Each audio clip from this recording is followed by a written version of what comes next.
talkSPORT Sports Update, powered by the Nissan Van range. Supporting van owners to get the job done. Search Nissan Vans or head to your local Nissan Van Centre. Good afternoon with your headlines at 1 minute past 1. I'm Uma Gurav.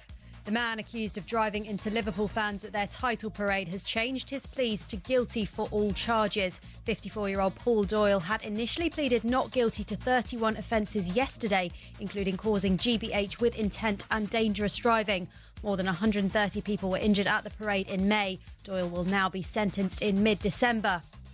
Now, we've been waxing lyrical about Esteval after he scored in Chelsea's 3-0 win over Barcelona. But just how good is he? Danny Murphy reckons. Let's tone it down a bit. Yeah, I think you can see a super talent when you see one. He's obviously got an abundance of talent and he's going to be a top player. To start talking about him in the same breath as Ronaldo is ridiculous. This evening, it's the turn of Arsenal, Liverpool and Spurs in the Champions League. We'll be at all three games across the talkSPORT network. In the Championship, Coventry are seemingly on a tilt for promotion back to the Premier League after a 25-year absence. They're 10 points clear at the top after a 4-2 win over Middlesbrough. But Frank Lampard's playing down their position. What we're trying to do is do our thing.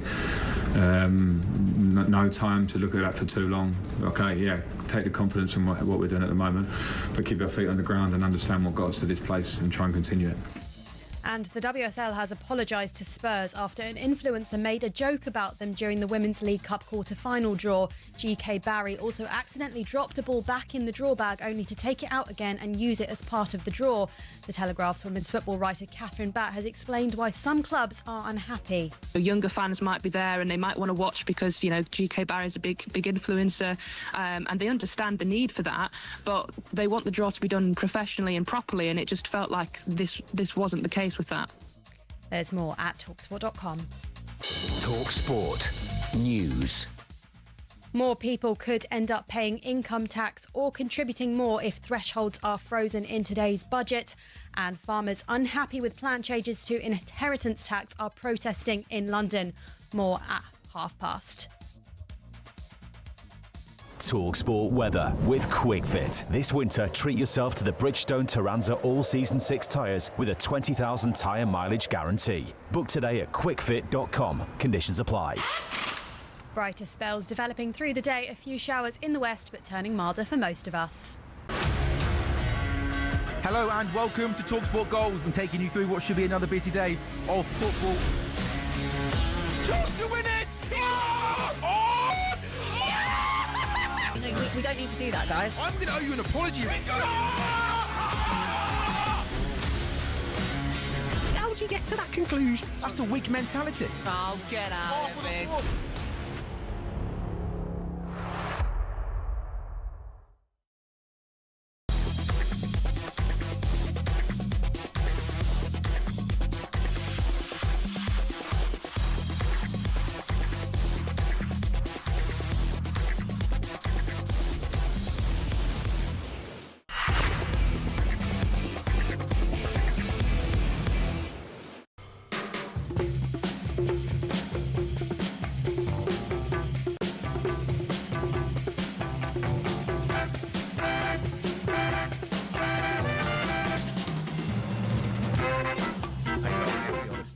Rushden Baker on talkSPORT. H&J for the now that's what I call music generation.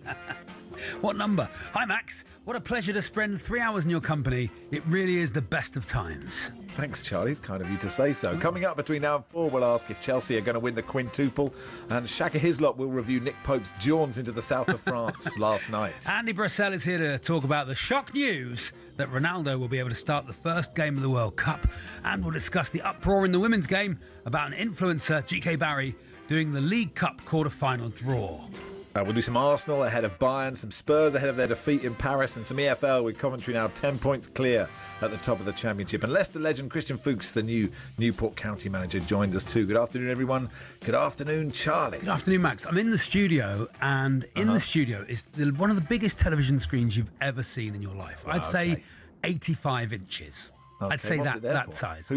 Has someone left their telly in there? Well, at one point, the Yeah. newsreaders were going to be standing in front of it like they were doing the weather. Oh yeah, I saw that. And it was going to do that. That hasn't happened in the new studio. No. But on it at the moment, sometimes There's nothing on it. All right, what but have we on got? it at the moment is live on TNT Sports 3. Yeah. Scotland v Norway in the curling. Wow. And it is the largest game of curling I've ever seen in my life. How big's the stone? How big could you... The give us a stone comparison. is the size of my head, the moon? which is big. It's a big head. But I can only think that Simon has insisted that is on for Jim. That Jim has insisted the Scottish curling is on live as big as possible in the studio. Is it to keep Jim on a level? It's constant Scottish programming. That's what it's it either is. curling or Super Grand. It is. It's Super Grand's on. Try and think of something else. Taggart. Two Scottish. Taggart. That's on next. Robbie Coulter. Doogie Donnelly. Doogie Donnelly. My life. Constant. Doogie Donnelly, my life. I'm not doing the show unless I have Doogie Donnelly on right in front of me for the entire time. The Proclaimers live. We just heard that in the sports headlines about GK Barry. And GK Barry's only come to my attention in the last in the meeting. Yeah. I was very rude of the youngsters and you to try and explain to me who GK Barry is. I was quite pleased that I knew. Well done. It sounds like sort of knockoff trendy clothes, doesn't it? It does. Like It does a bit, yes. You've gone into school and you're wearing GK Barry, and everyone's like, "Oh, they're fakes," and you're like, "Oh no, my mum bought me GK Barrys, and I thought they were something that real." I'm so embarrassed. But anyway, also, Max, who's the best goalkeeper called Barry? GK Barry, goalkeeper. The best Barry goalkeeper. That's really got me. I can't think of one. I can't. No, 8-10-89, best goalkeeper there'll be called... someone who's got 120 caps for England. Yeah, called Barry. But anyway, I can't think of one goalkeeper called Barry. Anyway. But anyway, so she did the League Cup draw. And yes, she did. What do you think of Tottenham? And I mean, dropping a ball back at Graham Kelly when Sir Bert Millichip would be very disappointed with this behaviour. They would not have enjoyed that. I don't know if it's such a massive. I think it's okay. They're trying to, got to introduce young people to sport. I understand it's sacrosanct, but she wasn't cheating. She just dropped. They could be slippery, these balls. Just dropped a ball. Well, we're talking about it later on. I think it is to do with that it's the women's game, Max, and it's taken lightly very, very often. And sure. But, Rod Stewart wasn't totally on it, was he, for that men's draw? I suppose. I take the point. Not. I take the point. I can see why people in the women's game would be defensive about people saying you're not taking this as seriously as the men's draw. Yeah. And certainly it wasn't taken seriously by GK Barry and a Portsmouth player. But not the end of the world. But look, thank goodness that Ronaldo is... treated the same as everybody else. That's what I was going to say, Charlie. Exactly. Barry Roach from Liam. Yeah. There we are. Barry Siddle. Port Vale and Sunderland goalkeeper in the 70s and 80s. Port Vale Dave. Thanks, Dave. That's what we were after. It is so ridiculous. The thing about FIFA is it's just so brazen now, isn't it? Like, we all knew it was going to happen, and they're just like, it's fine. I quite enjoyed it when it actually happened. I was like, that's true to form. I mean, the statement says, if Cristiano, because obviously they're just giving him up, they're just letting him off, right? Yeah. If Cristiano Ronaldo commits another infringement of a similar nature and gravity during the probationary period, the suspension set out in the disciplinary decision shall be deemed automatically revoked, and the remaining 2 matches must be served immediately. It does give the impression that if he touches anything with his elbow in the next year, that's it. Be suspended. He's off, and then they'll find another reason. But they should have just let it. The way they should have done it was like everybody's been let off, everybody's back in. Yeah, that's how you do it, isn't it? Yeah, and actually, that's not a bad idea if the slate is wiped clean for everyone at the start of the World Cup. But it's just so brazen. FIFA are absolutely not fit for purpose in this situation. It's just ridiculous. But what if a Wales or an Italy player, Wales play Italy, let's say, in that playoff, and I don't know, Ethan Ampadu gets sent off. And then he says, well, hang on, I don't want to be suspended for the World Cup either. I mean, it is equal parts hilarious because we all knew it was going to happen. And it's outrageous that it's just so brazen. They don't care anymore. They're just like, this is what we're going to do. I don't know. Do you think they sit around and go, what will wind them up the most? What will give talkSPORT a day's I A day's FIFA phone. thinking about that, are they? Are FIFA Didn't they thinking think about that? I Infantino hope goes, they're not. how can I wind him up a bit more now? What can we do now? Do you think so? What, Gianni wants to be part of the phoning. Yeah. He's saying Desperate. they're talking too much about Chelsea being, taking them seriously. good, yeah. Let me get back on the front page. It's so shameful.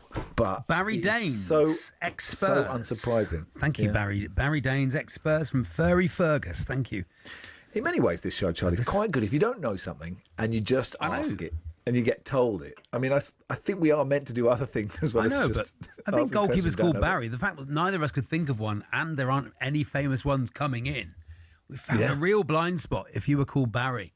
No one became a goalkeeper. That's true. Do you know any? Do you like any Barrys you I like? can't imagine a tall Barry, can you? Someone tall called Barry.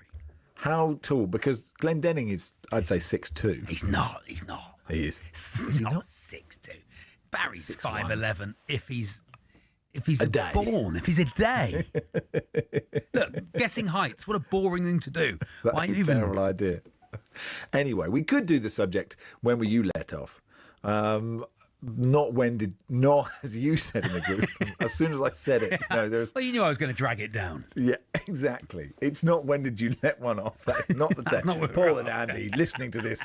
They're just behind the glass, Paul and They're Andy. going, They go, "This is 25 ridiculous." years we've done this show. And now they're doing 1899. When did you let off? When were you let off? When did were you let off? It's not. We don't want when did you get a suspended sentence for like a real crime? No. That's not. We're not interested in that kind of thing. But just when you were let off. Yeah. When you really should have Go on, got in trouble. off you go. For something. On you off go. you go, lads. Yeah, that's good. Off you go. Exactly. Obviously, I led a pretty wild life. Yeah. As you know, sure. Charlie. I know that. This is Quite a so hard ridiculous. guy. I know you could deck anyone. Do you know what we used to do when the pubs closed sometimes in central Go Cambridge? on. We used to break into the Botanic Gardens.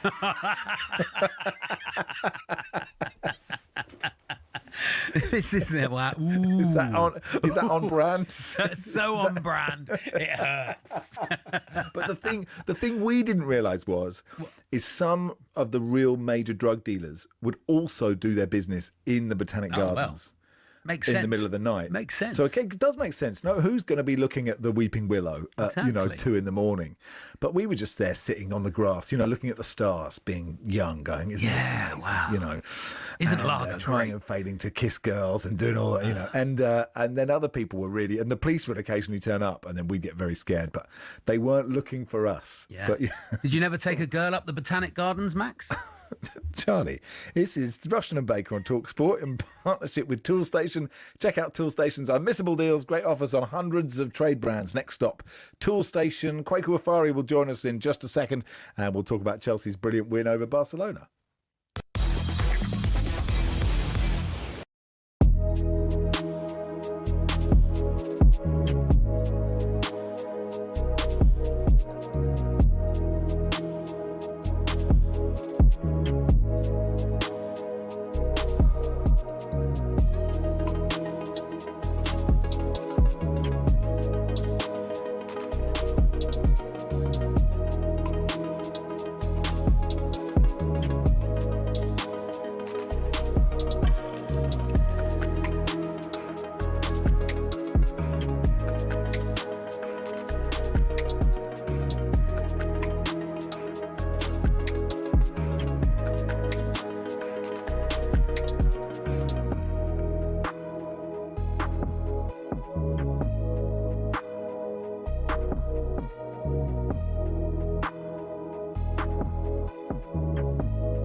Hello and welcome to talkSPORT Goals. We're taking you through what should be another busy day of football. Chance to win it! Oh! We don't need to do that, guys. I'm going to owe you an apology. How would you get to that conclusion? That's a weak mentality. Oh, get out of it.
Velodrome in Marseille is iconic and it is fierce. It goes into the penalty area, bounces kindly for Harvey Barnes, and he's done it again. I can't remember over the last at least 4 years, Sam, covering a Champions League game and it be very dour. They're so good. And it's a scintillating goal from the boy wonder, Esteval. Take a bow. That boy will win the Ballon d'Or one day. I certainly think there's another goal in the game, but I'm not sure who to. A rush of blood from the head from Pope as Weir goes in towards the near post, and it's Aubameyang again, getting across his marker. Bottom line is they've had a mad 5 minutes. Leverkusen have doubled their lead. Manchester City 0 by Leverkusen 2, and it's Patrick Schick. Now Chelsea 3, 10-man Barcelona 0. Leon Delap off the bench has his first ever Champions League goal. That is it. The full-time whistle blows. It's more away day irritation for the two. They have been beaten in the Stade Velodrome by 2-1. Good afternoon. You are listening to Rushden Baker on talkSPORT here till 4. Here's a text on when you got away with it. Oh, yeah, the subject that's nice. of Ronaldo suddenly being able to play in the opening games of the World Cup. I was once in Egypt with my now ex-girlfriend, and we'd had a day out on the booze cruise. I'd only had 1 or 2 beers, but I think I had severe heat stroke. I had a dream that our hotel room was being tipped upside down. As were all the other hotel rooms. I genuinely thought we were going to die. I thought that everyone else had been evacuated apart from us, and we were the only ones left. As a result of my nightmare, I smashed a window to try and get out. Then I realised that it had all just been a dream, but the smashed window was real. Oh, no. We got to the hotel reception, and I said I slipped, and they were so terrified of a potential lawsuit that they were very apologetic and moved me to a new room straight away, not realising that I'd been the author of the smashed window. Definitely got away with it. I don't know if that's getting away. I don't know if that's being given a pardon, or if that you just lied and got away with it. I don't think that counts. Lying about smashing a window because you're having a panic dream. It's a different text topic, isn't it? We're not doing anyway. Let's talk about panicky dreams. Let's talk. Let's talk, Charlie. Let's talk about Chelsea with Kwaku Afari. Hey, Kwaku, how are you? Good, thank you, guys. How are you getting on? Very good. No music on a Wednesday because we're grown-ups. No, we're grown-ups on a Wednesday. Broadcaster, a Chelsea fan, friend of talkSPORT, part of talkSPORT, Kwaku Afari, of course. This was really good. Because you'll look at the red card, Kwaku, maybe, and think, OK, they were down to 10 men. But even before that, Chelsea was so dominant in this game. Yeah, you don't want the red card to take away from Chelsea's performance, and had the ball in the back of the net 6 times last night against Barcelona. It could have been so much more, but Chelsea, that's one of the best performances I've seen from Chelsea in a long time, especially considering the opposition. Barcelona, they don't go goalless. They score in almost every game they play, and I think it's been over 50 games that they haven't scored a goal. That's testament to Chelsea's defence. Has been much maligned over the last year or so, but you think about the last 4 games in the Premier League, 4 clean sheets in a row. Think about how good the defence were towards the back end of last season. Chelsea only conceded 2 more goals than Liverpool last year, who ran away with the league. And so it's more about the collective when it comes to Chelsea. And when you've got players fit and a manager instilling tactics the team can get behind, that you see performances like you did last night. Obviously, no one expected 3-0 against Barcelona, but talk to most Chelsea fans heading into that game. They were confident, and we've we've seen famous nights at the Bridge against Barcelona. Some have gone our way, some haven't. Think about 2009 and that Iniesta goal, and think about 2004 or 5 season and Chelsea beating Barcelona 4-2. But this was a memorable night for Chelsea, and just a Chelsea team that going in the right direction, right? There's so much talk about what Chelsea can do this season, what Chelsea can achieve, but we're stepping in following the manager's footsteps in terms of one game at a time. And last night was a huge step in terms of this young Chelsea team going in the right direction and hopefully competing for the biggest honours in the game. Is this the process, Kwaku? Is this the plan coming to fruition? We all sort of said, why are they putting them on 10-year contracts? Why are they putting them on 7-year contracts, all these young players? Is this what they were after? Are we seeing it starting to happen? It looks like it, right? And it's easy to say that off the back of beating Barcelona 3-0, but I was somebody that was massively critical of the approach from Clear Lake. And it's taken time to come to fruition, and we're still not at the final destination, but we are starting to see the plan come together. And it's a Chelsea team that performed very well without their best player in Cole Palmer, who's not just Chelsea's best player, but one of the best players in the world. And if you look at the improvements under Clear Lake in their first season, an absolute disaster, finishing 12th, going through 3 managers, starting off with Tuchel, then Graham Potter, than Frank Lampard. They bring in Pochettino, you see gradual improvement. You bring in Cole Palmer, you finish 6th. Last season, they made a change again. They brought in Enzo Maresca, their man, and finished 4th and won a couple of trophies. So there's been gradual improvements since Clear Lake have come in. And they would argue that this is the plan coming together, a group of young, talented players that are all fighting for the same goal, and the manager that is the hierarchy's man. And it seems like everyone's singing off the same hymn sheet. But this is Chelsea Football Club. We're only a couple of games away from disaster. And only a month ago or a month and a half ago, remember that disaster against Manchester United, who were on their knees at the time, and Chelsea throwing that game away in the first 10 minutes. So like I say, it's game by game, but it is coming together. And if you look at the collective, Chelsea have got some of the best players in the world. I think Marc Cucurella has established himself as one of the best left backs in the world, and we saw that last night. Reece James, when fit, is one of the best right backs in the world. Esteval is one of the most exciting young players in the world. I've already mentioned Cole Palmer. Moises Caicedo is one of the best in class, and Enzo Fernandez is a World Cup winner and playing his best football in a Chelsea shirt. So there's reasons to be optimistic as a Chelsea fan. Yeah, I mean, I suppose if you keep buying the best young players, eventually some of them will come together and make a good football team. But I agree with you. I think there's so many things that are impressive about them. I agree with you about Cucurella. I mean, he's so annoying. But like, if he's yours, he's your annoying, right? So good for you. I mean, and he did, like, Lamine Yamal started and had a couple of good runs against him, but he sort of tied him up, and that isn't easy to do. And I agree with you on the midfield, Enzo and Caicedo. And it's interesting with all those three that they didn't hit the ground running. And it is a real sign for all the players that we are currently writing off who have signed for lots of money in the Premier League, be it Florian Wirtz or whoever, that it takes a bit of time for some players. Cucurella was absolutely panned when he arrived from Brighton, wasn't he? We should talk about Esteval, Kwaku, as in this was the game that decided who was better out of Esteval and Lamine Yamal. Of course, that's how football works these days. But his goal is absolutely brilliant.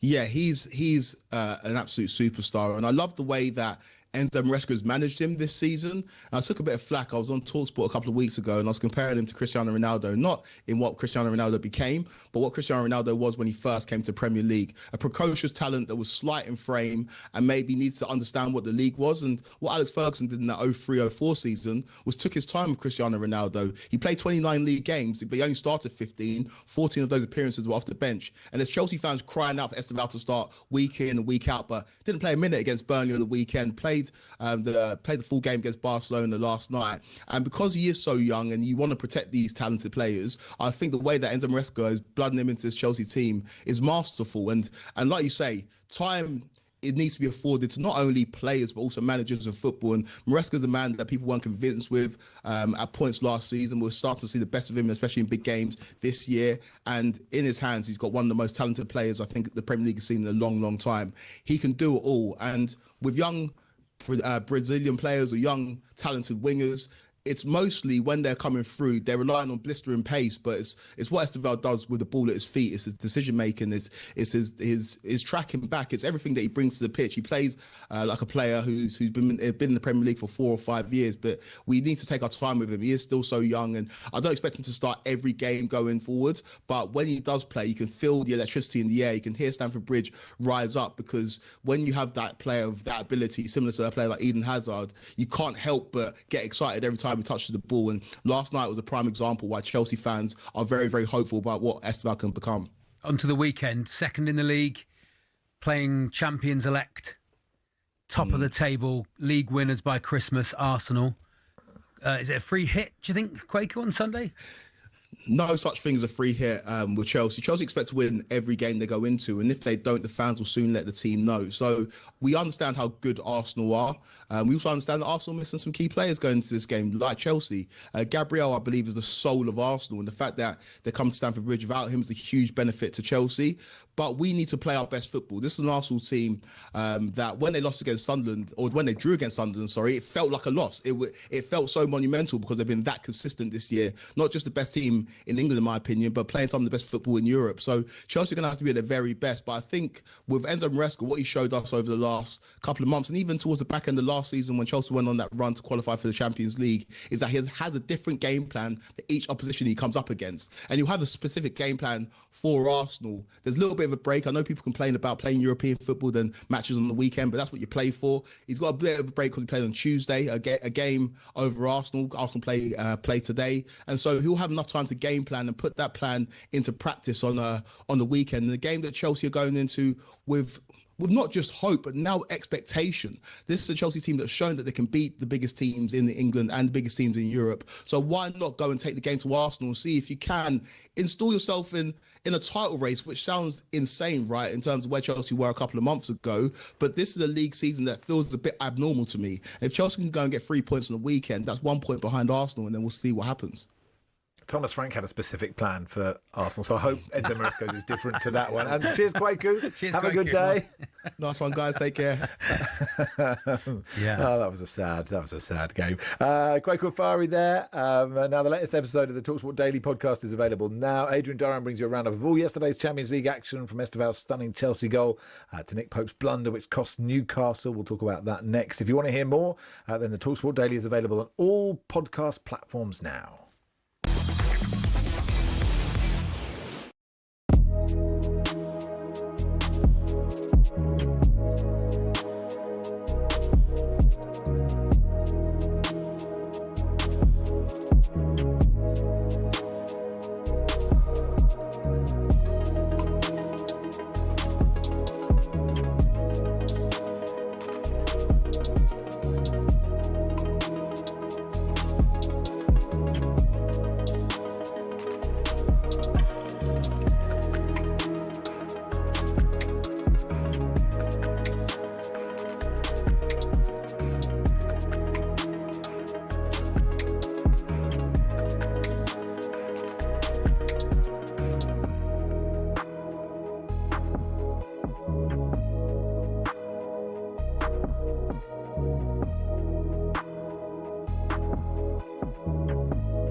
Manchester City's 2-0 defeat at home to Bayer Leverkusen ultimately proved the new Champions League format is working well. European football expert Kevin Hatchard certainly thinks so. I think it shows that there's quite a lot of competition all the way down the Champions League, and if you are off it a bit, you can get caught out, and that's what happened. Pep made 10 changes to his team last night, and former City midfielder Didi Hamann thinks we're seeing the beginning of the end. I don't think with Guardiola they win the Premier League or the Champions League again, because he's been there a long time, and you know, everything comes to an end at some stage. Meanwhile, we've been waxing lyrical about the performance of Esteban last night after Chelsea's 3-0 thumping of Barcelona. Some are even comparing the 18-year-old to a young Cristiano Ronaldo. Alex Harris from Chelsea Fan TV says it's fair. The hype is real, but I guess it's a question of how long it's going to go on for, and the longer that we're talking about Esteval, the more good things we're saying. So, I mean, he is worth it. Meanwhile, it's not such a good look for Newcastle, who lost away at Marseille, courtesy of a 36-year-old Pierre-Emerick Aubameyang, who got man of the match. But Lee Clark is feeling positive about Eddie Howe's side. This format should suit Newcastle, you know, with a great home form, and means we might need to go through a playoff scenario.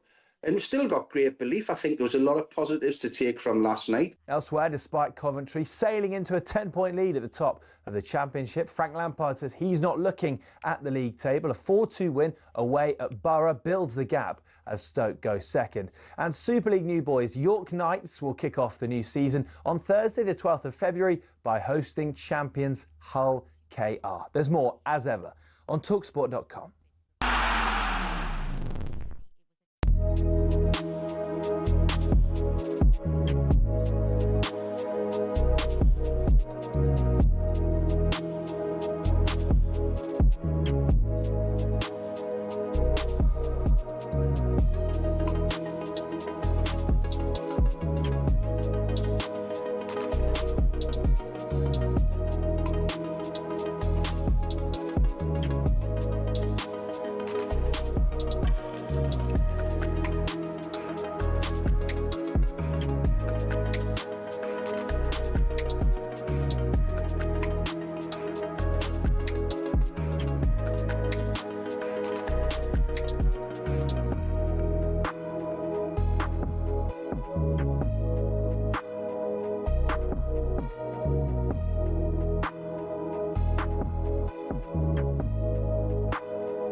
Like detective music, isn't it? I was going to say, what's happened to us? Are we out solving crimes with a bad attitude? Walking the streets. It was a Wednesday afternoon. Some broad had just read the news. We've got to do this. The chief's on our case, Charlie. Shaka Anyway. Hislop was waiting to talk. Shaq Hislop's listening, going, who are these idiots? This is not who I agreed to talk to. Anyway, let's talk about Newcastle's defeat in Marseille. We're going to hear a bit from Eddie Howe. He's been chatting to the media after that defeat, and talking about Nick Pope, who went wandering out for the opening goal for Marseille. Well, I think a concern when we concede goals, regardless of who's at fault, I think we have to look at everything with a balanced head. Nick saved us many times. He made some really good saves against Manchester City just 2 days ago. That's the life of a goalkeeper. But I certainly back him. Shaka Hislop, former Newcastle keeper, joins us. Hey, Shaka. Hey, Shaka. How y'all doing? Yeah, good, thank you. Yeah, good, thank you. Did you ever... How many goals did you concede where you just sort of went out wandering and then you suddenly thought, what am I doing here? More than I'll admit to. That's the truth. Eddie's right. That's the life of a goalkeeper, and I felt it for Nick Pope yesterday. Sure. I mean, I suppose it's split second, isn't it? You've got to judge the ball coming out, and you've got to think, right, I've got to go. You don't really have time to think. Yeah, you do. And then you've got a player as quick as Aubameyang, and so it's a difficult judgment. The thing that I think was most upsetting about that goal from just a professional perspective is the timing of it. You know, you right 30 seconds into the second half, you go in at the break 1-0, and, you know, team talks are still ringing in both sets of players' ears. You know, just keep things solid. You saw, and I thought the Marseille goalkeeper goes down injured right before the break. You see the atmosphere in that crowd. You know they're going to be up for it to start the second half. Just ride out that initial wave of pressure. And then 30 seconds into the second half, you make that kind of an error, and that just swings the game in a way that it didn't need to, in all honesty. Is it tough coming? Silly next five. Yeah, is it tough coming out as a goalkeeper after half time and getting your eye back in, or does the first 45 give you that? It should be fine, you know. Coming out for the second half, you know, I don't think that's an excuse. You know, I think it was just a poor decision on a big night, a quick player, as I mentioned in question, and Nick Pope just thinking, I have to play this high line behind my defense and just judge it wrong. You know, the next 99 times that happens, he'll make the right decision and stay at home. It's just unfortunate it happened this time on a European night, and that ultimately, in my opinion, swung the game. And when you close your eyes at night, Shaka, do you remember all the great saves that you made, or as a goalkeeper you made, or do you remember those moments when you were caught one? You remember those moments. You remember those moments when you close your eyes. When you close your eyes at night, you try to forget. You try to forget those moments. The big saves are kind of what you're trained to do, and dare I say, what you're also expected to do. And while you enjoy the applause at the moment, ultimately I think keepers are more remembered for their mistakes than for their saves, and that's just a sad testament to the position. Yeah, and Nick Pope he's more old school than new school as a keeper. I mean, if Newcastle want to get to the next level, is he a good enough? I mean, I think he's a great keeper, but is he a good enough keeper if Newcastle want to go to the next level of controlling the ball and playing out from the back? Yes, I think he is. I don't think there's any doubt to that. Ultimately, as much as we talk about old school and new school and goalkeepers being able to play out to the back, we're judged on keeping the ball out of the net. And that's all Eddie Howe will ever ask of any of his goalkeepers. We could say, in terms of that old school, new school debate, Gigi Donnarumma is as old school as they come. Yet he comes into a City side with Pep Guardiola, who likes his goalkeepers to play the ball with their feet. Ultimately, he will be judged on keeping the ball out of the net, and which is why maybe it was a surprising news when City were interested in Donnarumma, but it's been a seamless fit so far, because he's asked to do one job primarily, passing the ball out to the back, and all that is just icing on the cake. Yeah, Donnarumma reminds me of you, actually, Shaka, like a great big unit, like a big guy. Flattery will get you nowhere here. Flattery will get you nowhere. Do you know who you remind me of? Lev Yashin. That's it. I wasn't saying that, just physically, like a massive goalkeeper. Donnarumma is one of the best to ever pull on a pair of gloves, and certainly one of the best in the world today. And while I appreciate the comparison, I'm not sure it was much water. What's it like? Obviously, Aaron Ramsdale is at Newcastle as the understudy. I'm assuming Nick Pope and Aaron Ramsdale and one or two other goalkeepers will train together all day when you're searching for form. How does that work on the training pitch? I think this is a big moment for Aaron Ramsdale, in that I felt the teams I played in, where we had successes, the goalkeepers always got along. We had good relationships. And as much as you understand that, you're waiting for a poor run of form or an injury to get your chance, and you don't wish that on who ultimately is a friend, your job as a backup is to bring the best out of the number one. And in doing that, you actually bring the best out of yourself. You're as prepared as ever for that opportunity when it does come. So for Aaron Ramsdale, he understands the breaks, he understands the position. You know, at times he can be a bit of a sounding board for Nick Pope to vent or whatever it may be. And then he has to push him on the training ground. You put those things behind you, you know mistakes are going to come. They're never fun when they do. And it's how you respond. It's how you respond to those mistakes ultimately that we're both judged on, and how long he lasts in this game. Do you know what? The other day I spotted John Ruddy as who's at Newcastle United. Do you ever feel like you should have had 10 years just being third keeper? You know, from like 35 to 45, Shaka, just getting paid to do a bit of warm up. A bit of warm up, and you can be the goalkeeper coach, and oh man, what a gig that is! I'm available.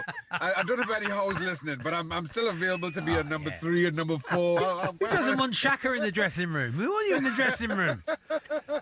That's a great idea. Fourth keeper, third keeper, That's John right. Ruddy, fourth keeper, Shaka Hislop. Yeah. Let's make this happen. Okay. Okay, we'll see what we can do. I mean, you are capable of talking about Newcastle beyond the goalkeeper position. What have you make of their season? It is inconsistent, isn't it? It has been, and I think of Newcastle's performances, and then you look at the table, and they just don't seem to add up. You saw the result against City last weekend. I kind of saw that coming, and then you reflect on like Liverpool and Arsenal performances were, along with the City, probably Newcastle at their best. Yet you can see 2 goals deep into injury time in the previous 2, and you have nothing to show for it. If we could find those consistencies of performances that you saw against the big boys in the Premier League, there's no doubt that Newcastle will start to climb the table. It just feels like, I know the old cliche is the table never lies, but I can't help but feel the table is lying right now to me. Hey, lovely to have you on, Shaka. Thanks, Shaka. Appreciate your time. Shaka Hislop there. Speak to you soon, Newcastle Shaka. United's fourth keeper there, Shaka Hislop. That's a gig, isn't it? Fourth keeper. You don't even have to get changed. Just a great guy. Just a great guy to have around, wouldn't he? Oh, it's okay. Shaka's here. Yeah. And then that's why you need them. Good to have around the place. FA Cup final, the other 3 keepers get. Oh, the other 3 keepers are unfit. They're all well injured. They all had the chicken. Sent off. They all had the chicken. And he had the beef. Shaka's here. Shaka's in goal. He saved the winning penalty in the FA Cup. Yes! It is Max Rushden and Charlie Baker with you until 4 this afternoon. Andy Brassel joins us in just a second. We'll look back at some of the other games, do a bit of Ronaldo, talk about whether this Champions League format is starting to, if the cracks are starting to be exposed in its second year.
Hello and welcome to talkSPORT Goals. We're taking you through what should be another busy day of football.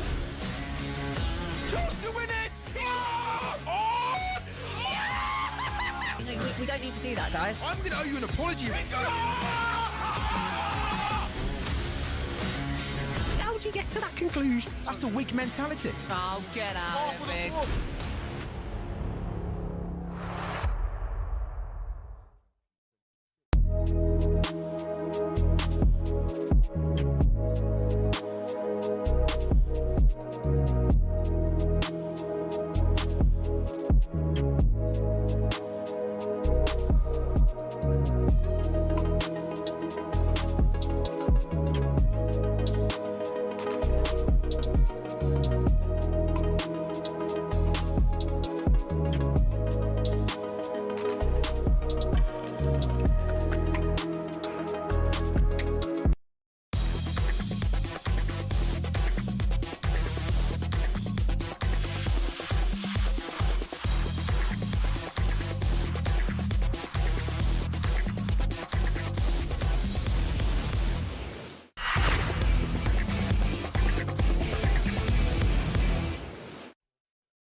John says, ask Shaka about his time working for NASA. Is that true? He's been to the moon.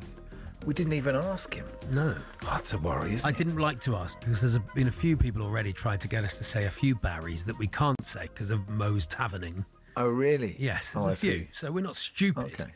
No, we're not stupid. You can catch us sometimes, Sometimes. but not all the time. That's Did the you say thrill of once, it. Max? You said something once, didn't you? Oh, There was some taken off breakfast. air. There were some breakfast shows where a West Ham fan called Jim would routinely get me at 6 a.m. because it's just not fair. It's not fair. Not allowed at 6 a.m. Come Take it an on, even playing field. Come on, let us ease ourselves into these sort of programmes. So anyway, let's talk to European football expert Andy Brassel. Hey, Andy. Hello, Andy. Afternoon, how are you, fellas? Yeah, very good, very good. Very good. You at the Andy. airport, Andy? Yeah, are you in a Pret? No exciting between trains. Ask that man behind you. There's a man behind you who can hear every word you're saying. It's exciting. It'd be like, that's Andy Brassel. But I know only that's Andy only one Brassel. half of the conversation. That's true. Yeah, of course. Unless, of course, he's got us on the app in his AirPods. You never know. Then you'll be on an echo. Then he'll be like, can you turn your radio down, please, mate? Anyway, Andy, let's talk about Ronaldo. No, it is no surprise that they've come to this suspended sentence fudge on his suspension. It is not at all. And if you ever needed an underlining, which none of us should do, that football is not all about what happens on the pitch, then this is it, I suppose. But look, I think the point is sometimes missed that with FIFA and UEFA, it's not quite the same as we have in the Premier League, where you have standards and flexible suspensions for certain things. It's discretionary. And it's discretionary in a lot of leagues over Europe as well. So just depending on the item, or in this case, the person involved, then the suspension is tailored accordingly. So, yeah, I like the word item. Probably the word item sort of fits quite well. He's sort of become an item, I guess, hasn't he? And look, I suppose what they could do, because there is a real problem here, isn't there, Andy? If somebody gets suspended, I think Otamendi and Caicedo are suspended, I think, for the first game of the World Cup, or at the moment. And obviously in these playoffs, either in the Confederation playoff and the UEFA playoff, someone could get sent off in the final. And then what do they do about those players? Yeah, I mean, look, I don't think there's any pretense even that it's reasonable or fair or egalitarian or any of those things.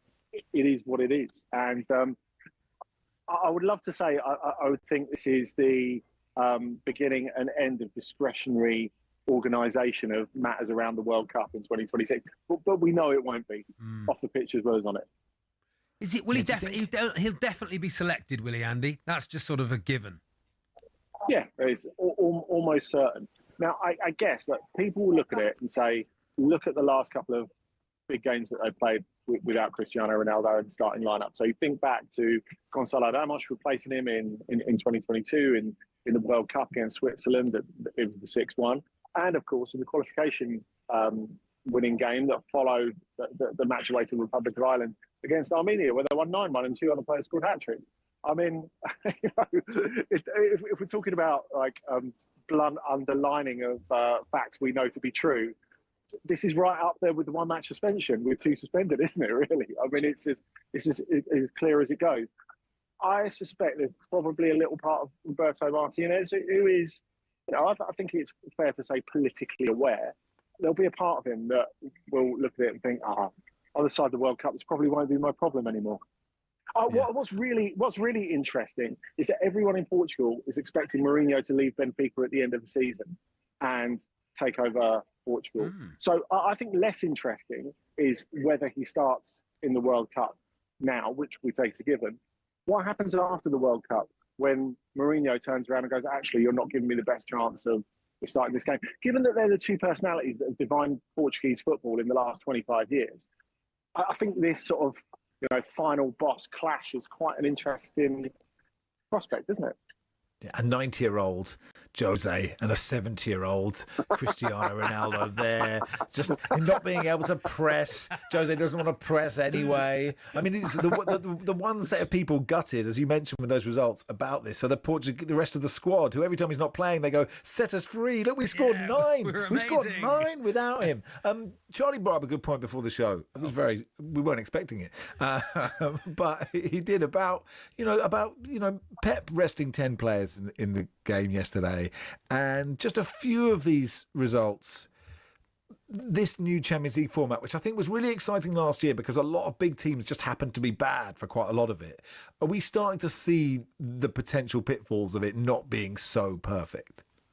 I don't think it ever was perfect, Max, and I don't know. I did think that a lot of last season it created the illusion of jeopardy rather than creating jeopardy itself, which is a different thing, obviously.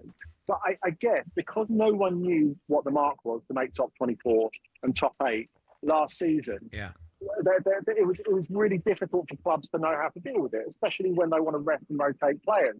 Now, I think if you look at it now, they've all gone into this season, the biggest clubs, and I think because of Arsenal's strength, we have to count them amongst that, even if they've got a relatively modest history in the Champions League.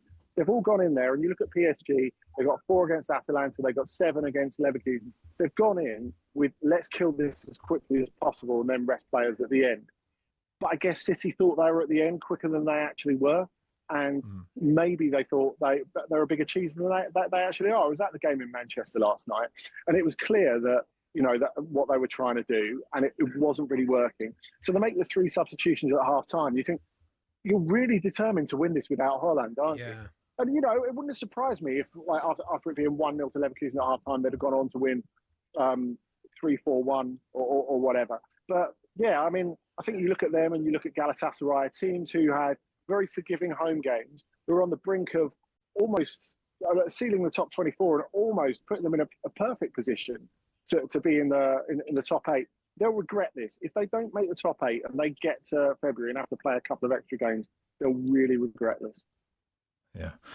Always good to have you on, Andy. Thanks for your time, pal. Thank you, guys.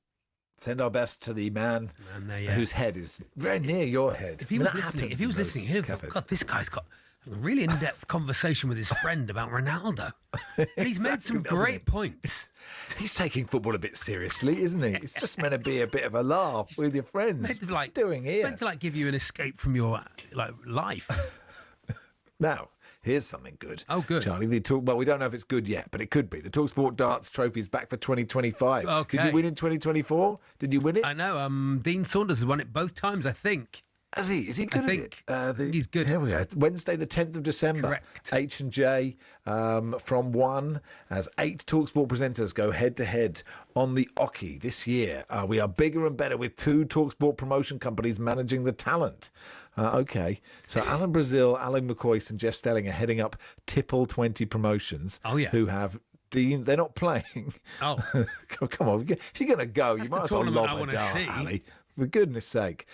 Dean, the storyteller Saunders, Nathy, the destroyer Sawyer, Gabby, the Gab father Agbonlahor, and Jamie, the chunk O'Hara. They are up against Jim and Simon's Flight and Jordan Limited, whose stable includes Drive Time's Andy Galeforce Goldstein and Darren the Truth Bent and Jermaine the Saint Pennant and Jason One Bull Cundy. Okay, that's quite a good one. That's a good name. That's good, isn't it? If Darren Bent and the Drive team have been practicing all year, every day. If one of them doesn't win, it is embarrassing for them. Wow, are you going to start a phone in? It's embarrassing. That's the sort of thing. Right, okay. So as far as I can tell, we're doing office darts and we're turning it into something you have to listen to. Let's hope it's as successful as the paddle. Oh, yeah. How was that? Oh, because I missed that. You missed that, Max. That was amazing. That was honestly one of the best things I've ever heard. Yeah, I mean, obviously, I tuned in, but I wasn't there to watch. Are we doing that show then? Are we doing that show? No, we're off that day. We're off that day. Oh, we're off that. We've been rested. We've been bumped. We've been bumped that day. For the big guys, you know, everyone's Andy and Paul, you know, that's what they want, really. Maybe we wouldn't take. Maybe we'd take it as seriously as GK Barry took the League Cup draw. Yes. Tune to Drive today, 5:30. Where world number one and world champion Luke the Newt Littler. Ooh. We're making Luke Littler do the draw for this. That's good, isn't it? That is great. Yeah. I mean, he's really good at darts. Have you seen him play darts? Yes. Yeah, I have seen him play darts. Yeah. I know. Thanks for embarrassing for everyone else. Yeah. Yeah, but he's doing the draw. Shouldn't it be the other way round? I love this idea, though. If we have a football competition, we should get the best player in the world, get Mbappe to do the draw.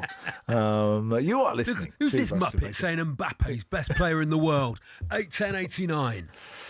Rushden Baker on talkSPORT, that's what this is. In partnership with Toolstation, check out Toolstation's unmissable deals. Great offers on hundreds of trade brands. Next stop, Toolstation.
Stephen Suffolk says, the irony of the WSL having to apologise to Tottenham because GK Barry mocked the club when we the fans are saying far worse things about them. Do I need to apologise to Tottenham Hotspur? It is Max and Charlie with you until 4 on talkSPORT. Let's get the sports headlines with Umagurav. talkSPORT Sports Update, powered by the Nissan Van Range. Commercial vehicles that go the distance for your business. Search Nissan Vans or head to your local Nissan Van Centre. Good afternoon.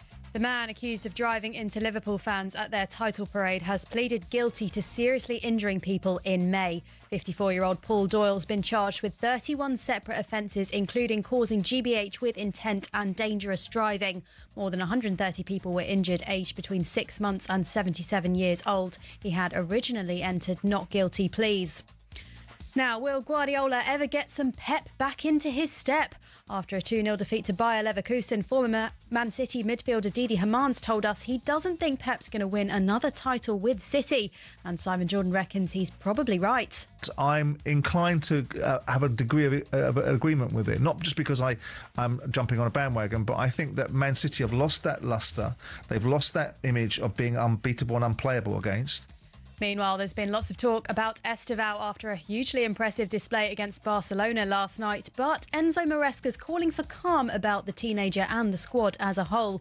Danny Murphy says he's right to be cautious. He's seen them be brilliant one week and then poor the next. He's living in reality. Yeah. Fans will soon see through if you start making silly, bold comments. This evening, it's the turn of Arsenal, Liverpool and Spurs in the Champions League. We'll be at all 3 games across the talkSPORT network. And the WSL has issued an apology to Spurs after influencer GK Barry aimed a jibe at them during the Women's League Cup quarter-final draw. The draw has also been accused of being crude and unprofessional. Catherine Batt, women's football writer for The Telegraph, has told us it undermines the tournament. People don't really get excited until they get to the final. So when you have a draw that kind of makes it look like a bit of a joke, it doesn't really help the competitions, in that sense, really. So it wasn't a great thing to witness. And just months after winning the Rugby World Cup, England wing Abby Dow is retiring from the sport, aged 28, to pursue a career in engineering. All your latest is at talksport.com. talkSPORT News.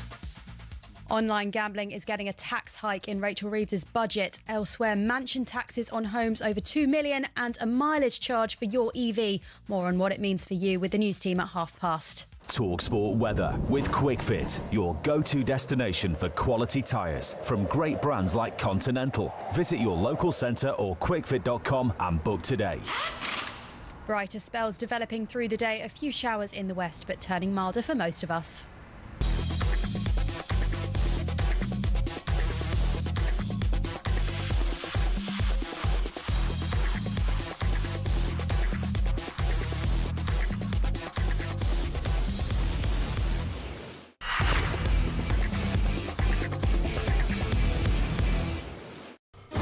Power on talkSPORT. Check out Paddy's latest offers on the Paddy Power app or at paddypower.com.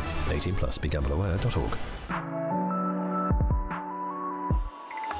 Yeah, news now of an exciting opportunity from our official betting partner, Paddy Power, that could see you on stage at the World Darts Championship final in Ali Pali on the 3rd of January 2026. Just qualify and get to the final. That's how you do it. Now, joining us now to tell us about it, the Darts of Destiny, is Paddy Power. Welcome, Paddy. Hello, you okay? Paddy.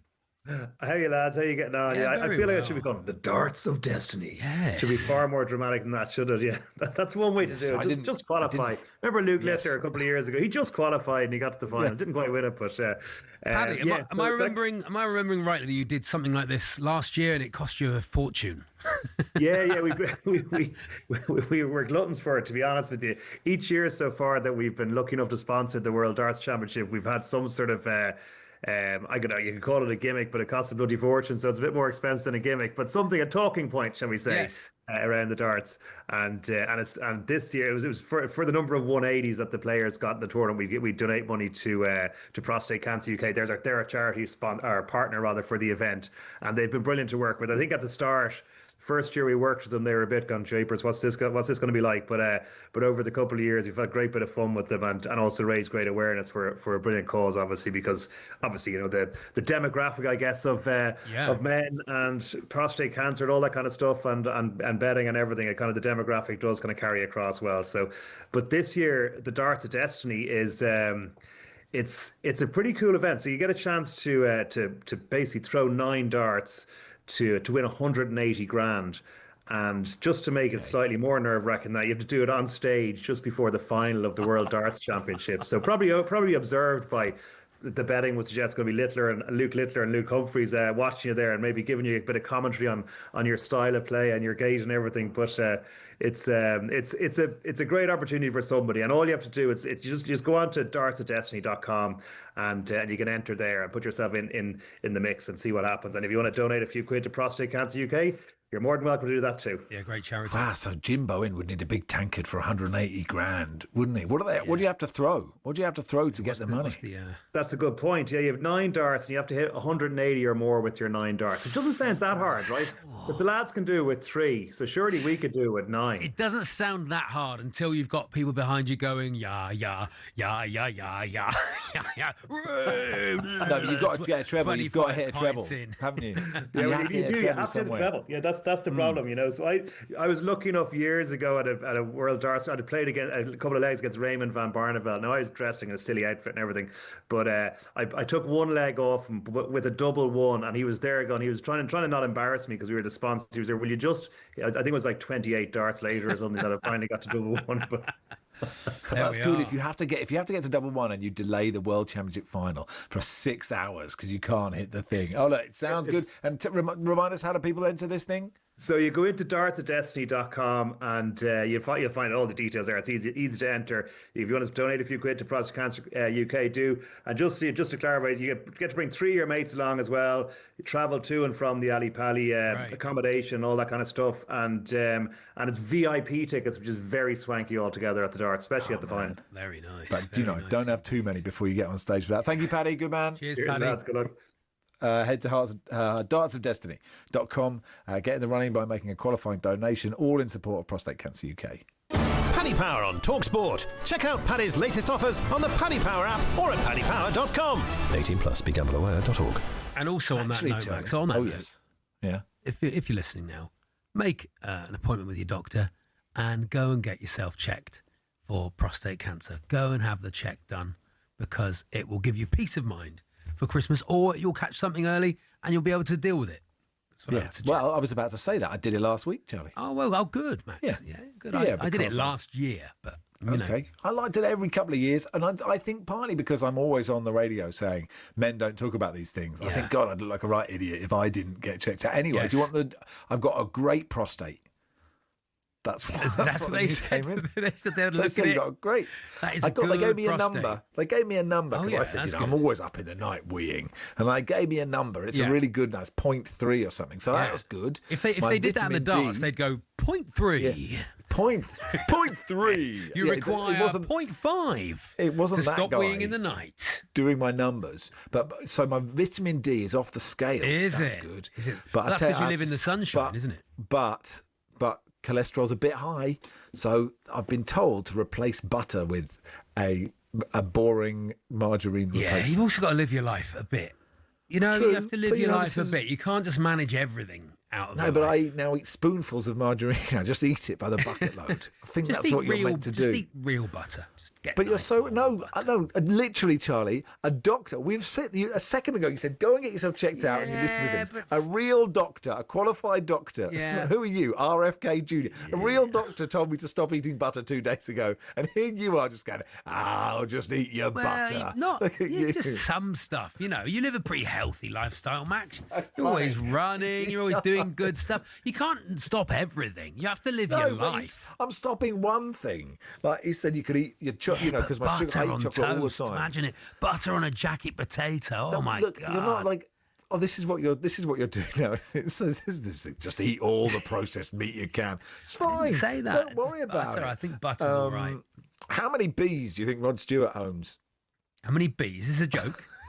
That's not a joke. It's just a statement of fact. How many bees do you think he owns? Yeah. I know he likes his model trains. That's not the question. I love you, honey. I know he loves that. Well, he does love honey. He makes his own honey. He makes his own honey. From how many bees living in the grounds of his luxury I reckon he's got 12 hives, and I reckon at least 1,000 bees in a hive. So I'm saying 12,000 bees. It's an embarrassing guess. 320,000. Well, but how many hives has he got? That's what I was trying to work out. The superstar rocker, 80, and his wife Penny have 8 hives, each holding 40,000 bees at their 10-bedroom Hertfordshire pad. Oh, yeah. I don't think they're in the house, are they? Because that would be that would be exhausting, wouldn't it? Every room you went into, every room just had bees. You've got to, and it comes with. It's a lovely house. Look there, it comes with 320. Now there is a catch. Bees. There is a catch. I love this house. It's beautiful. Why is it so cheap? Well,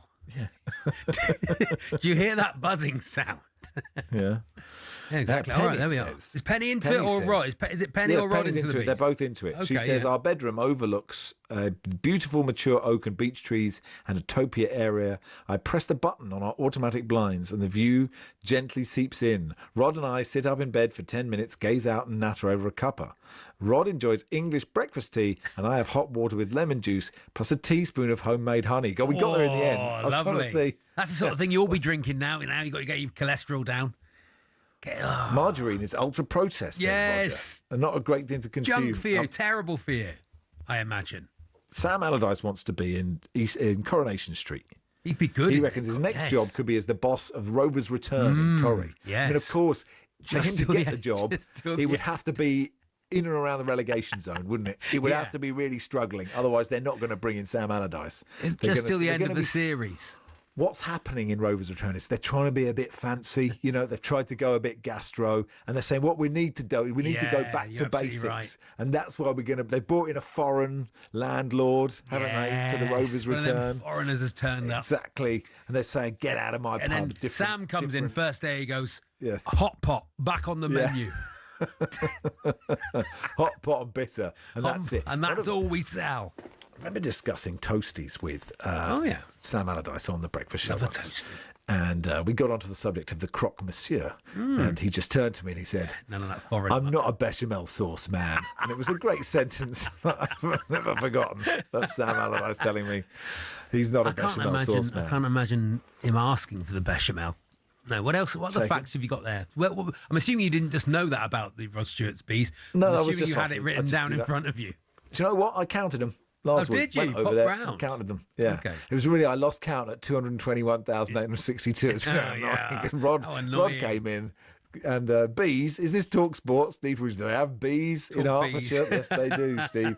Anyway, it's Max and Charlie here on talkSPORT in partnership with Toolstation. Check out Toolstation's unmissable deals. Great offers on hundreds of trade brands. Next stop, Toolstation. Uma Gurav, one of our women's football reporters, will join us in just a second, and we will talk about that embarrassing League Cup draw.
welcome to talkSPORT Goals. We've been taking you through what should be another busy day of football. Chance to win it! We don't need to do that, guys. I'm going to owe you an apology. How would you get to that conclusion? That's a weak mentality. Oh, get out of it.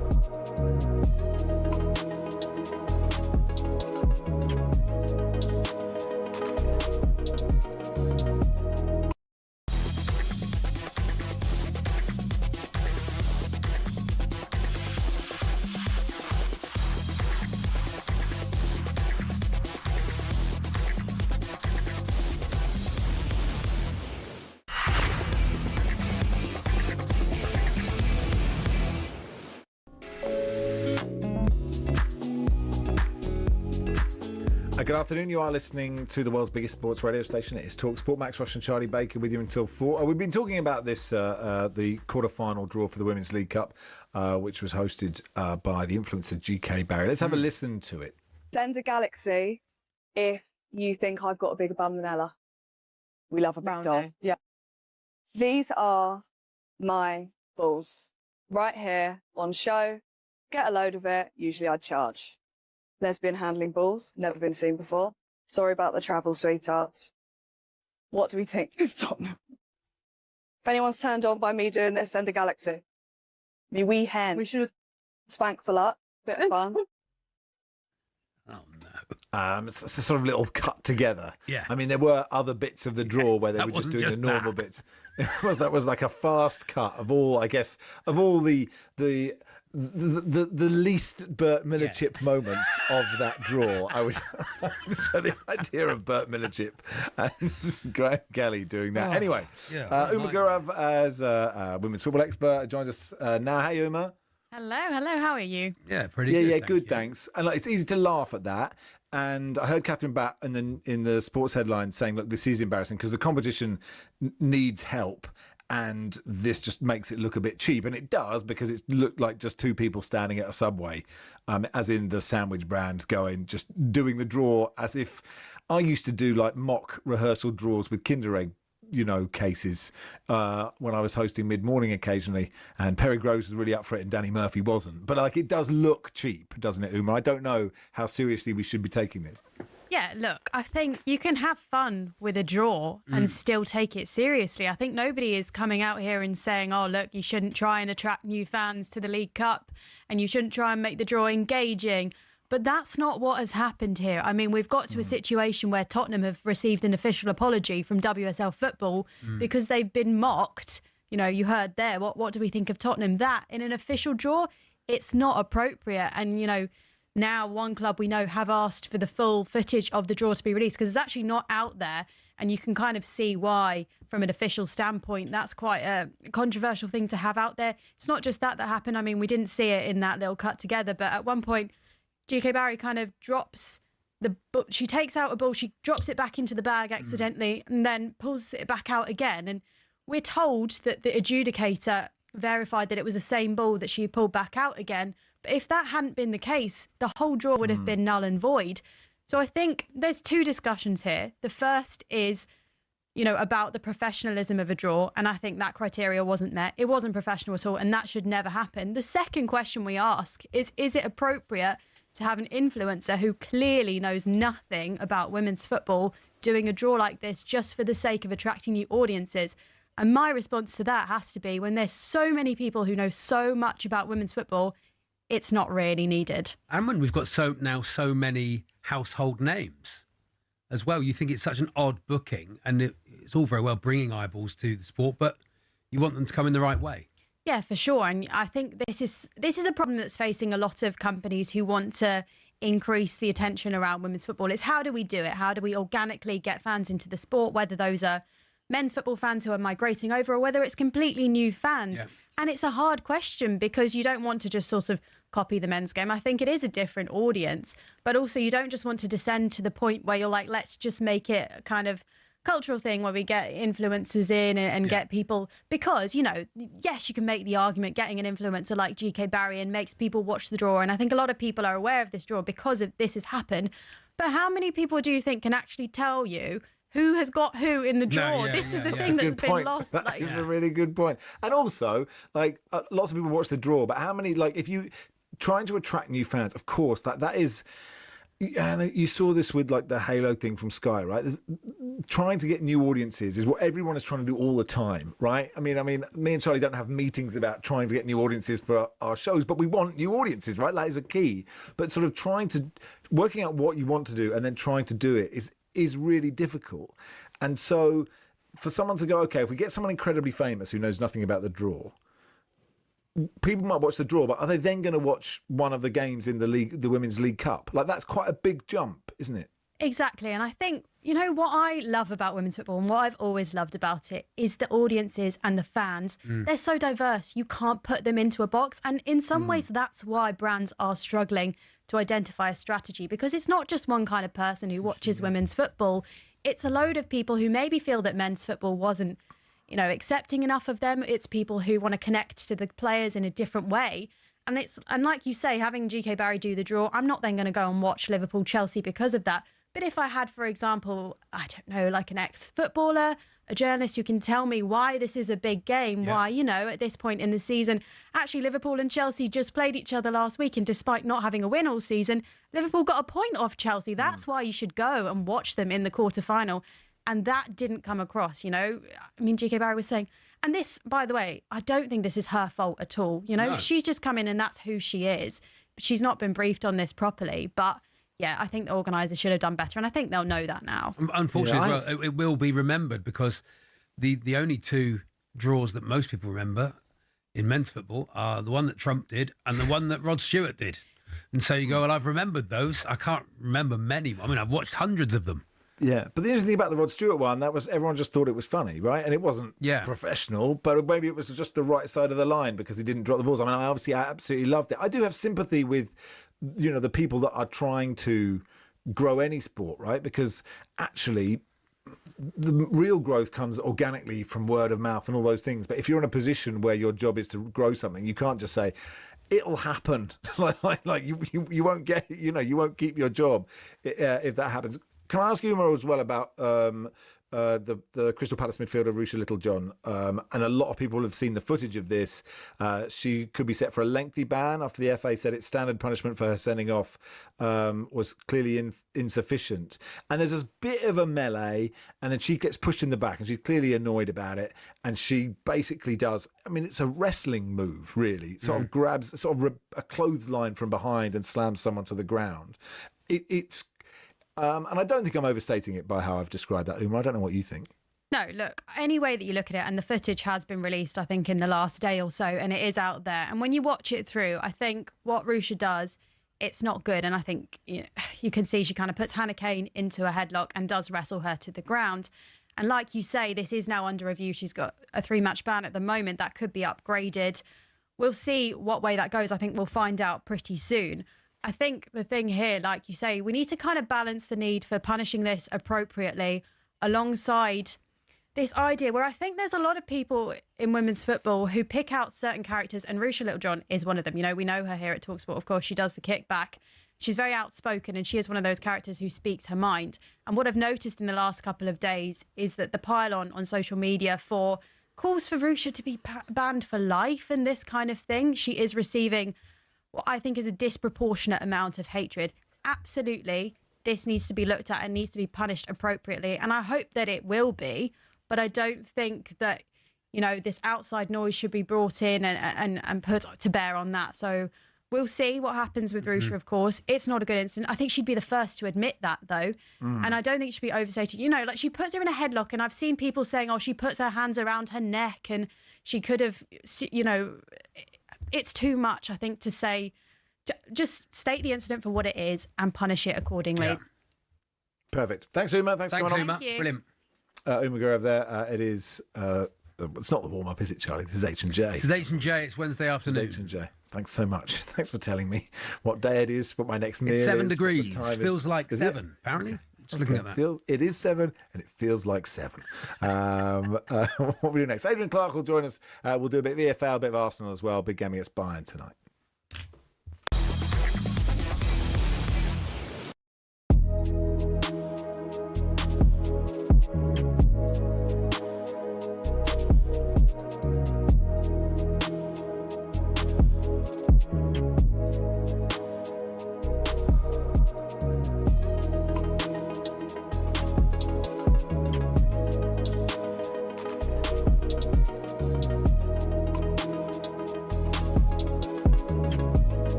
Does Manchester City's 2-0 defeat at home to Bayer Leverkusen ultimately prove the new Champions League format is working well? European football expert Kevin Hatchard certainly thinks so. I think it shows that there's quite a lot of competition all the way down the Champions League, and if you are off it a bit, you can get caught out, and that's what happened. Pep made 10 changes to his team last night, and former City midfielder Didi Hamann thinks we're seeing the beginning of the end. I don't think with Guardiola they win the Premier League or the Champions League again, because he's been there a long time, and you know, everything comes to an end at some stage. Meanwhile, we've been waxing lyrical about the performance of Esteval last night after Chelsea's 3-0 thumping of Barcelona. Some are even comparing the 18-year-old to a young Cristiano Ronaldo. Alex Harris from Chelsea Fan TV says it's fair. The hype is real, but I guess it's a question of how long it's going to go on for, and the longer that we're talking about Esteval, the more good things we're saying. So, I mean, he is worth it. Meanwhile, it's not such a good look for Newcastle, who lost away at Marseille, courtesy of a 36-year-old Pierre-Emerick Aubameyang, who got man of the match. But Lee Clark is feeling positive about Eddie Howe's side. This format should suit Newcastle, you know, with a great home form, and means we might need to go through a playoff scenario.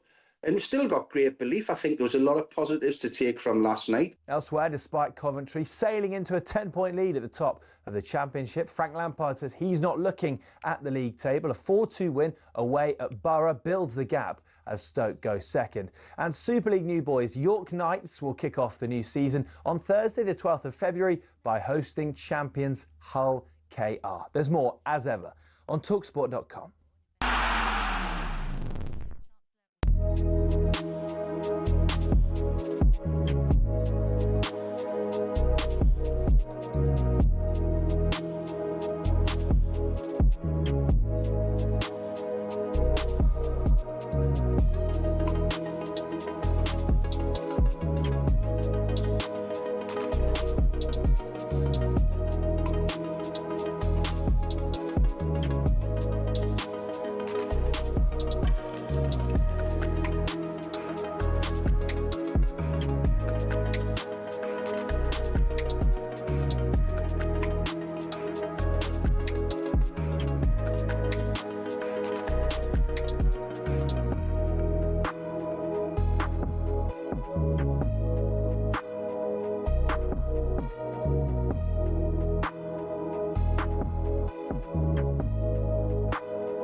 Is this Arsenal's time? Right edge of the area, takes a touch, gives it to Trossard! Starting to believe, actually, we could win the Champions League this season and we probably could win the lot. And Harry Kane heads Bayern Munich into an early lead. The Arsenal fans don't like me as much. Ekitike racing through on goal, terrific pace, oh what a finish! There is going to be pressure coming his way. Looks like game over now. Ivan Perisic has just got himself in on the goal scoring act. Touch around the corner for Dembele, thrashes across in for Ramos who's headed it in for 2-2. Van der Ven, what a run this is, 50 yards, 60 yards, what a goal! Tottenham are about to dare us to do, don't go there and wave the white flag. You have to fight.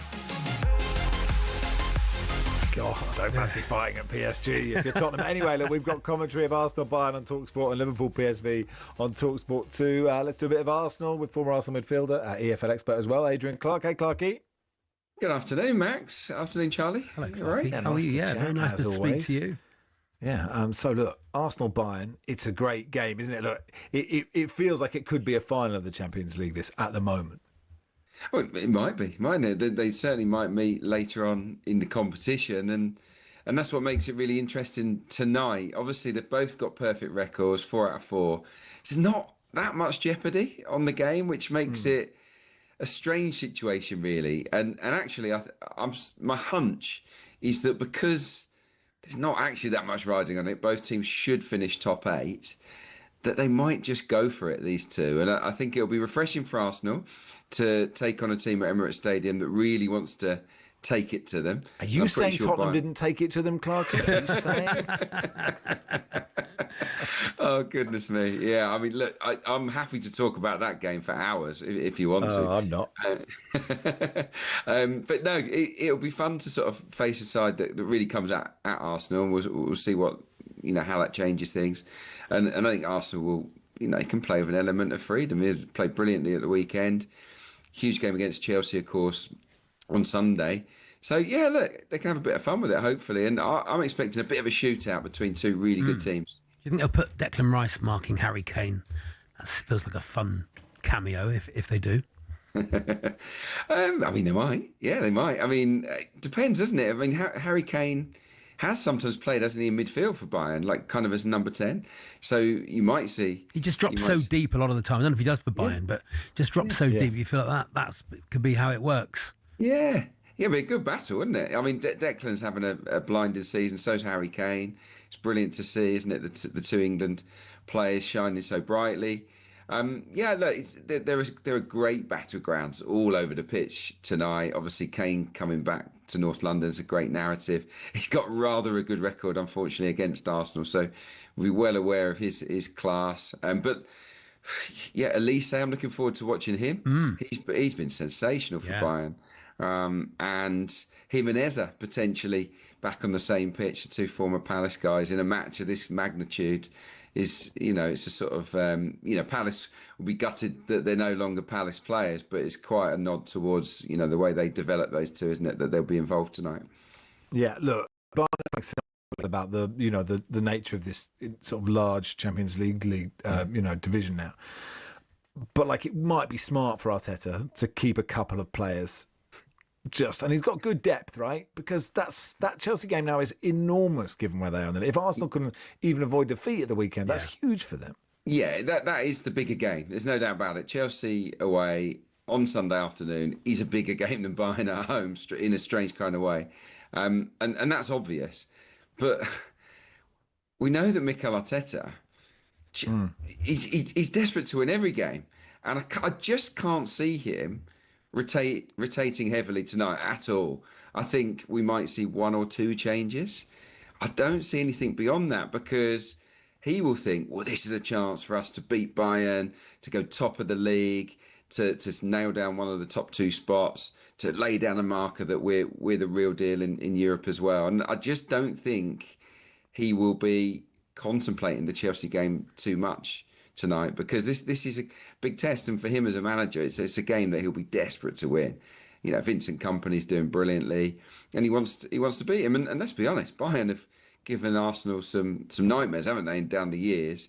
So I think there'll be an element of revenge. So as much as I think a lot of Arsenal fans would be perfectly content if he does rest 4 or 5 players tonight, I don't see Mikel Arteta doing that, unfortunately. He did give an injury update, didn't he, on Gyökeres and Ødegaard and Kai Havertz yesterday, which says that they might be in contention for the weekend, which is good news. Definitely, yeah. I don't know whether they'll walk straight back in the team, obviously the way that they're playing at the moment, but it'd be amazing to have them involved. I do think that what Arsenal have achieved this season without so many key attacking players is really impressive, actually. And once they're all back, and I don't know whether there'll ever be a scenario where everyone is fit and available, but if they are, then goodness me, I mean, that is quite a frightening array of talent that he'll have on the bench. So, yeah, I'm looking forward to it. But look, the way that Eza and Marino played up top, or as those sort of twin false nines on Sunday, I don't think I'd be changing that in a hurry. Obviously, Gyökeres will come back in when he's fit, but there's no need to rush it. And that's the good thing. Eze was obviously brilliant, but I agree with you. I thought Marino played really, really well in that game and, held it up in a way that no Tottenham player... I mean, let's not talk about it. Let's talk about Coventry, right? Two late goals. Yeah. They were 2-0 up at Middlesbrough. Middlesbrough brought it back to 2-2, but then 2 late goals give Coventry the win, 10 points clear at the top of the championship. We were saying before the show... Charlie and producers intimating that basically it's a done deal, they're up. I'm saying it's a very long season in the EFL. I don't know what you think, Clarky. Yeah, I was on commentary last night, and yeah, I kind of said, look, they're destined. It's their time. They're going to go up. I sort of nailed my colours to the mast. There's a couple of Coventry supporting people I know, friends in the area, and they text me saying, don't say that. Don't say that. Just keep calling us Frank Lampard's Cov rather than champions elect. But they are brilliant. They have been the best team by far in the Championship this season. They are scoring goals at an unbelievable rate. I think in 14 of their 17 games now, they've scored at least 2. And I think, they've scored at least 3 in more than half of their matches in the Championship this season. It was a sensational game. Middlesbrough played great. They started well, Borough. Then we saw 2 amazing goals from Coventry. Ellis Sims, I don't know if you saw that goal. He just caressed it into the top corner. It was a real peach. And then Borough come fighting back, 2-2. They're all over Coventry. There's an outrageous miss, unfortunately, from Tommy Conway, one of the worst misses you'll see all season. And I mean, I felt so sorry for him. He was on the bench at the end. He couldn't watch. He'd been subbed. He had his head in his shirt. You felt gutted for him. And then, of course, Coventry do what they do and go and score 2 late goals. So, yeah, really, really impressed by them. And I think they will go up, but Ipswich are on the march, aren't they? And Southampton.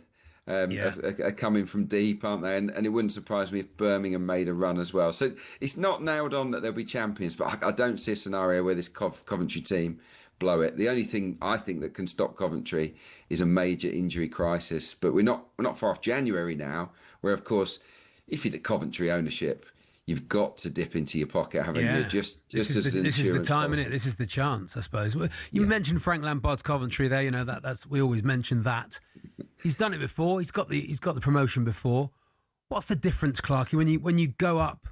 And I know you're coaching players who maybe aren't quite good enough for the level, but why has he not? He nearly did it at Chelsea. Sort of was all right, wasn't it? But he's never quite made that next step up. Yeah, he didn't take Derby up, did he? I don't think he did take Derby up. So I don't know if he has got a promotion. Has he, Frank Lampard? I'm not sure. But look, he had a mixed record, didn't he? He did well at Derby without sort of getting them over the line. Chelsea was some good bits, some not so good bits. Everton the same, I'd say.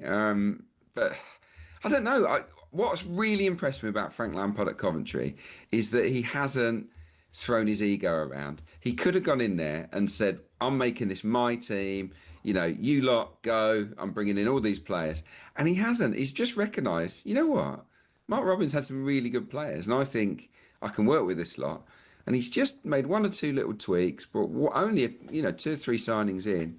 And that togetherness, they're so cohesive now. And I'd really admire what he's done, because it's been a light touch. And not many managers are kind of would want to entertain the idea of doing that, but he has. He got Derby to the playoff final in 2019. They lost the final. Yeah, they was beating Leeds, wasn't it, in the semi-finals after Spygate, wasn't it? But yes, like Arne Slot, light touch. So next season will be a disaster for Frank Lampard. Well, that's okay. Cheers, Clarky. Thanks for your time, pal. Pleasure. See you soon. Adrian Clark there. So commentary tonight of Arsenal Bayern on talkSPORT and Liverpool PSV on talkSPORT 2. We will keep you posted, Spurs fans, on PSG away if you dare. But you never know. You never know, Max. Could smash them. Exactly. Could. I'd love to see that. Jared Kimber, Australian cricket broadcaster, will join us in just a second. We'll do a bit of Ashes.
and welcome to talkSPORT Goals. We've been taking you through what should be another busy day of football.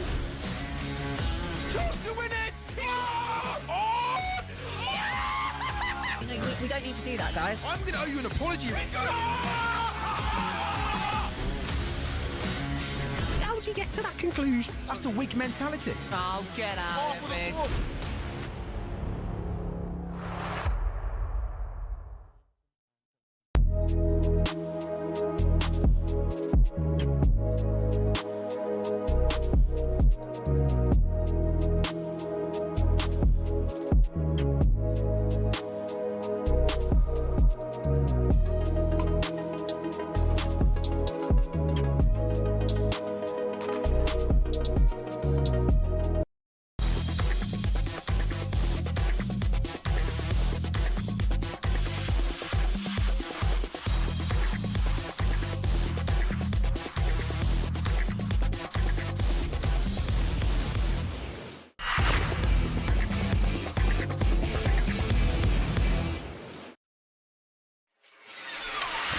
Las Vegas, baby, on talkSPORT.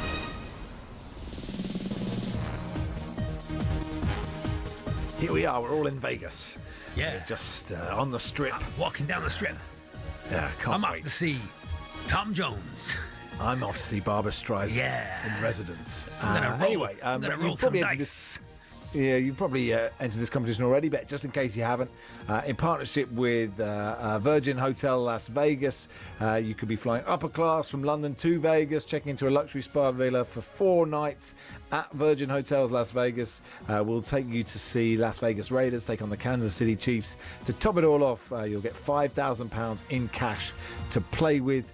And clear your calendar from January the 2nd to January the 7th, 2026, because nothing starts a new year like Vegas. Competition closes on Friday. Here's how to enter. 21 plus, UK excluding Northern Ireland. For a chance to win, text WIN to 83338. Text at £2 plus standard network rates. Bill payer's permission required. Or call 03434239761. Calls are charged at standard rate. All entries must be received by the 28th of November at 4 p.m. This is a network promotion. Run across talkSPORT, Virgin Radio UK and Talk. Full terms and conditions at talksport.com.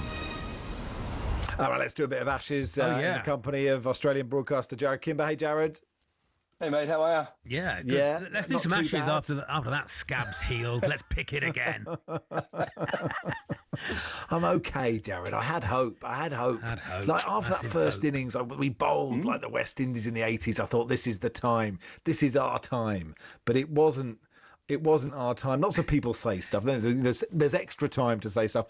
Ian Botham saying, this will affect Joe Root's and Ben Stokes' legacies unless they win in Australia. And I guess the point is, if you win all the games you play in, your legacy will be better than if you don't win all the games you play in. But what's your assessment of England at this stage? I did a piece for the Cricketer magazine just before the Ashes, and I said you can make a pretty good case that the favourite result of the series should be Australia winning 3-2, right? And then if you want to be realistic with it, you could also say that the next two most likely results are England winning 3-2 or Australia winning 5-0, right? It's that kind of series that generally these teams are fairly well matched, and Australia has some issues and England has some issues, but there's also always the possibility that England just get there and bottle it. Right. And I would have to say that so far, there's not a good start to the anti-bottling it feelings. Right. And when you look at it, if it is a series where Australia win it 4-1 or win it really easily 3-0 or 5-0 or whatever it may be, it's going to affect Bazball.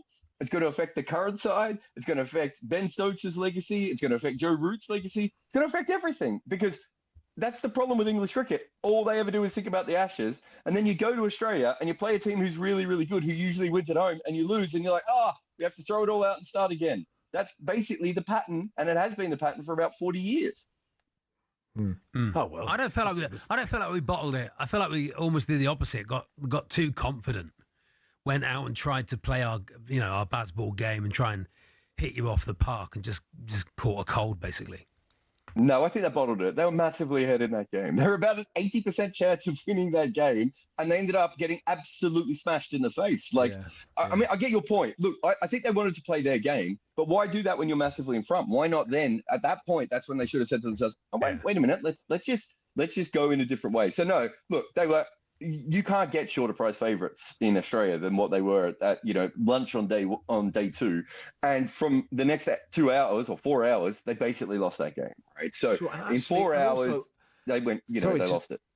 Just occupy the crease for a bit because your bowlers might be tired psychologically. Even they said psychologically they were tired, even if they weren't physically tired. They didn't bowl for that long. The intensity that they brought to it, Jared. A lot of the talk now is about the fact that England aren't going to play this pink ball warm-up game in Canberra, this 2-day game, and there's two. I've heard two different versions. I've heard either this is a disaster that they should never ever go. Like if they don't go, it's embarrassment. But I've heard other people saying, look, the wicket in Canberra, I know it's a pink ball, is so different to the Gabba that actually there's no point in going. Where do you stand on what England should do? So that's right. And I think Canberra generally is a pitch that keeps really low. So I think it was Stuart Law who started talking about this, of going, there's no point going to Canberra, playing a game and then going to Brisbane. So that is true.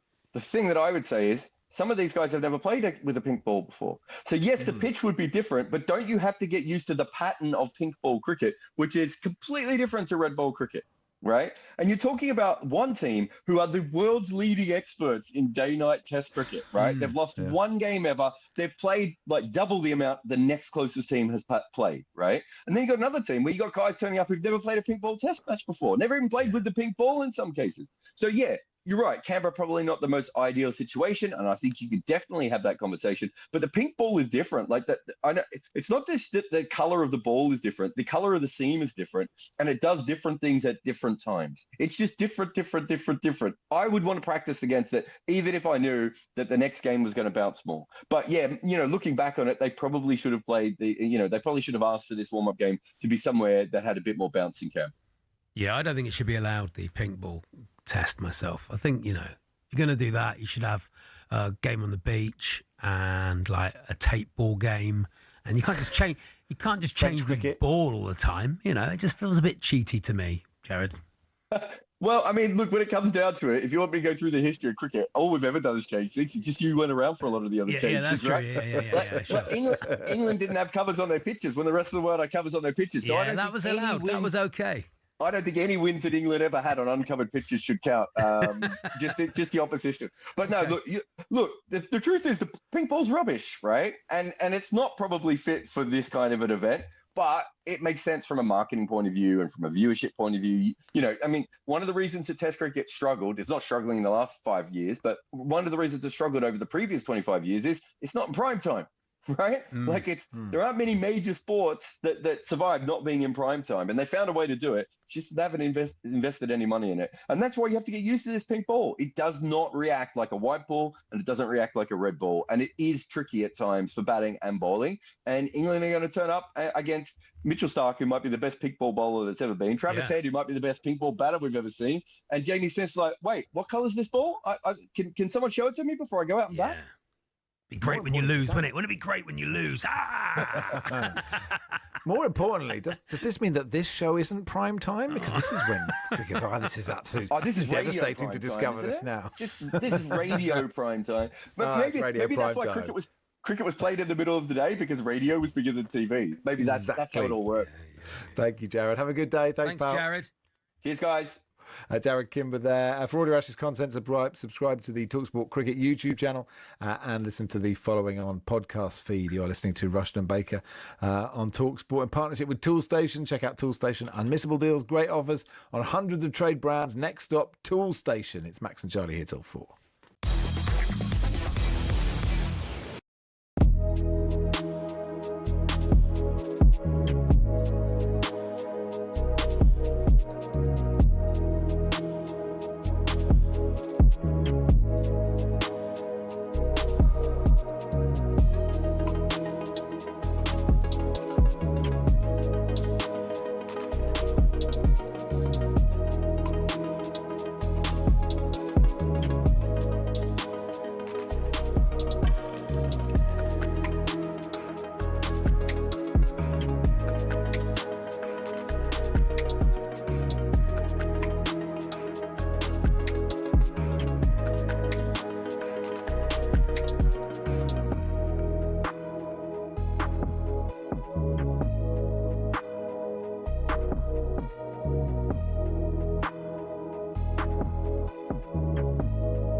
Sport.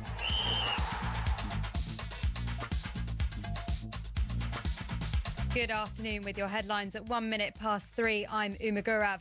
Arne Slot says he's taking the blame for Liverpool's recent form ahead of their Champions League clash against PSV tonight.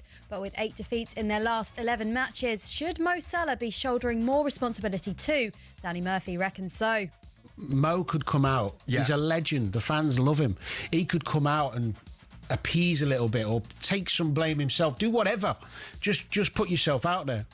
But Simon Jordan doesn't think a Salah interview would offer any new insight. He's going to say something for Virgil van Dijk. Not good enough, we should do better. Right? But the real issue, what Carragher's making it, is about Salah's performance. So let's see the journalists that have the balls to turn around and say, well, what about you? And what about your performance? That's what, yeah, but they won't. Liverpool versus PSV is live on talkSPORT 2 tonight. Here on talkSPORT, the Champions League top two go head-to-head as Arsenal host Bayern Munich. And German football expert Konstantin Eckner's told us Arteta's set-piece specialist could cause the visitors problems. And Bayern played Freiburg, not the greatest team in the world, on Saturday, and they were behind 2 goals because they conceded twice after corner kicks. So it might be Bayern being dominant, but then Arsenal is scoring thanks to Saliba or Timber. Tottenham also go to PSG tonight. Elsewhere, Morgan Gibbs-White's been ruled out of Nottingham Forest's Europa League clash against Malmo due to injury. That game is live on talkSPORT tomorrow night. And the WSL has apologised to Spurs after an influencer made a joke about them during the Women's League Cup quarter-final draw. GK Barry also accidentally dropped a ball back in the draw bag only to take it out again and use it as part of the draw. The Telegraph's women's football writer Catherine Batt has explained why clubs are unhappy. Younger fans might be there and they might want to watch because, you know, GK Barry's a big influencer and they understand the need for that, but they want the draw to be done professionally and properly, and it just felt like this wasn't the case with that. There's more at talksport.com. talkSPORT News. A budget for Benefit Street. That's how Rachel Reeves' budget has been described, while we'll see a hike to online gambling, cigarettes and alcohol. More from the news team at past. talkSPORT weather with QuickFit. Today it's raining tyres in our centres, including top-notch brands like Pirelli. Visit your local centre or quickfit.com and book today. Brighter spells developing through the day. A few showers in the west, but turning milder for most of us.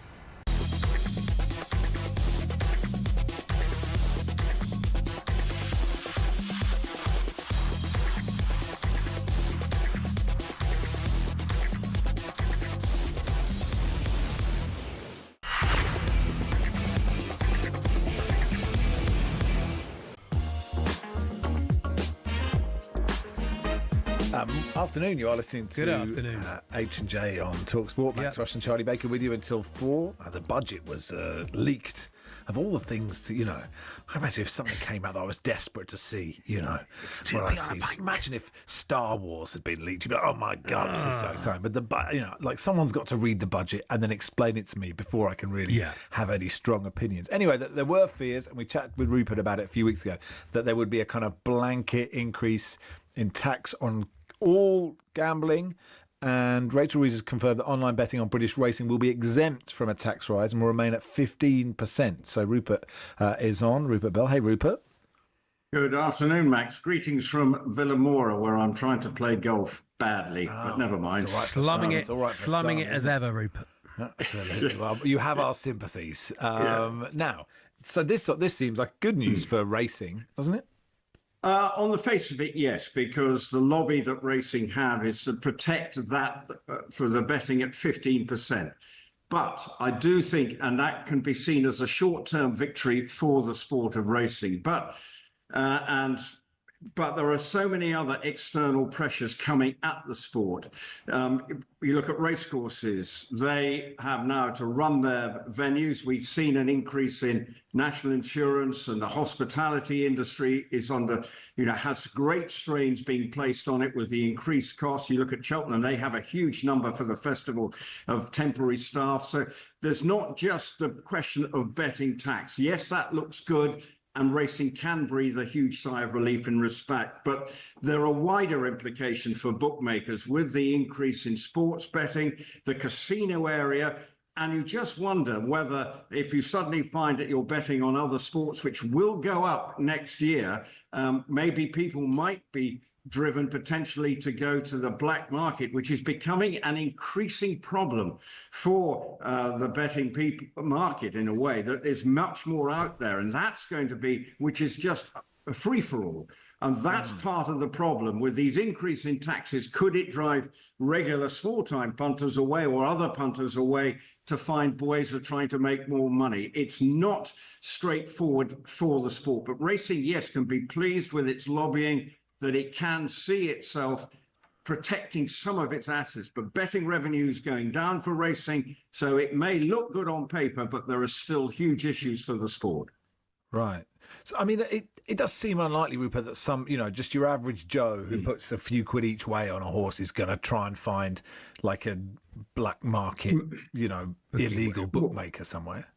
Well, maybe not the sort of £5, £10, but now there's all these financial checks and everything that goes on. That's where some of the problem is led, in that you're being checked. And so people say, well, I don't want to go through this. I'll go somewhere where people aren't going to question anything I do and put money on. And that's part of the problem for the wider betting industry. How do they ensure that your average punter, even your average one who may be putting on £10, £20, suddenly is subject to can he or she afford to do that? And this is, yes, you've got to make sure that it is regulated and people are protected. But at the same time, if people feel that it's too invasive, all these questions, then they may look to go elsewhere. And those are some of the problems that the betting industry faces. Revenue for racing is going down. We've seen, because racing is fighting for its corner within the sports betting market. And maybe with football seems to be people always got an opinion of who's going to win. So it's just two teams, you have an opinion and you bet on that. Racing, people may feel you have to have a bit more knowledge if you're going to have a punt on the racing. But yes, it looks good, but I can assure you racing still faces huge issues. Prize money is not competitive with the rest of the world. If you had a flat horse, half-decent flat horse, you could be racing in Dubai this winter for some serious cash. So British racing has the tradition, but it can't live on that alone. And those are part of the issues. And racing now needs to say, phew, we've got away with it here, but now we need to bang our heads together to make sure the sport brings all parties together. And they fought one battle, now can they fight a wider one to keep the sport being relevant to the British sporting public? Sure, and that's really hard, right? I mean, that is really hard. Like, obviously, without gambling, horse racing is really screwed. But also, like, how do you retain popularity? Like, everyone is fighting for this, right? It is because football is so popular, of course, and there's more and more of it. If you are rugby or athletics or whatever, you are desperately trying to find your tiny piece of the pie. Yeah. And it is absolutely the question. That pie for all other sports seems to be getting smaller and smaller. Yes, there'll be brief moments when that sport gets above the parapet. And in racing's case, it's often the Cheltenham Festival, which we know at talkSPORT. It's a huge part of the talkSPORT sort of year. But aside from that, it is very hard for the sport to appear relevant to other people who just will dip in. Golf, has its 5 moments probably in a year, Ryder Cup and the 4 majors.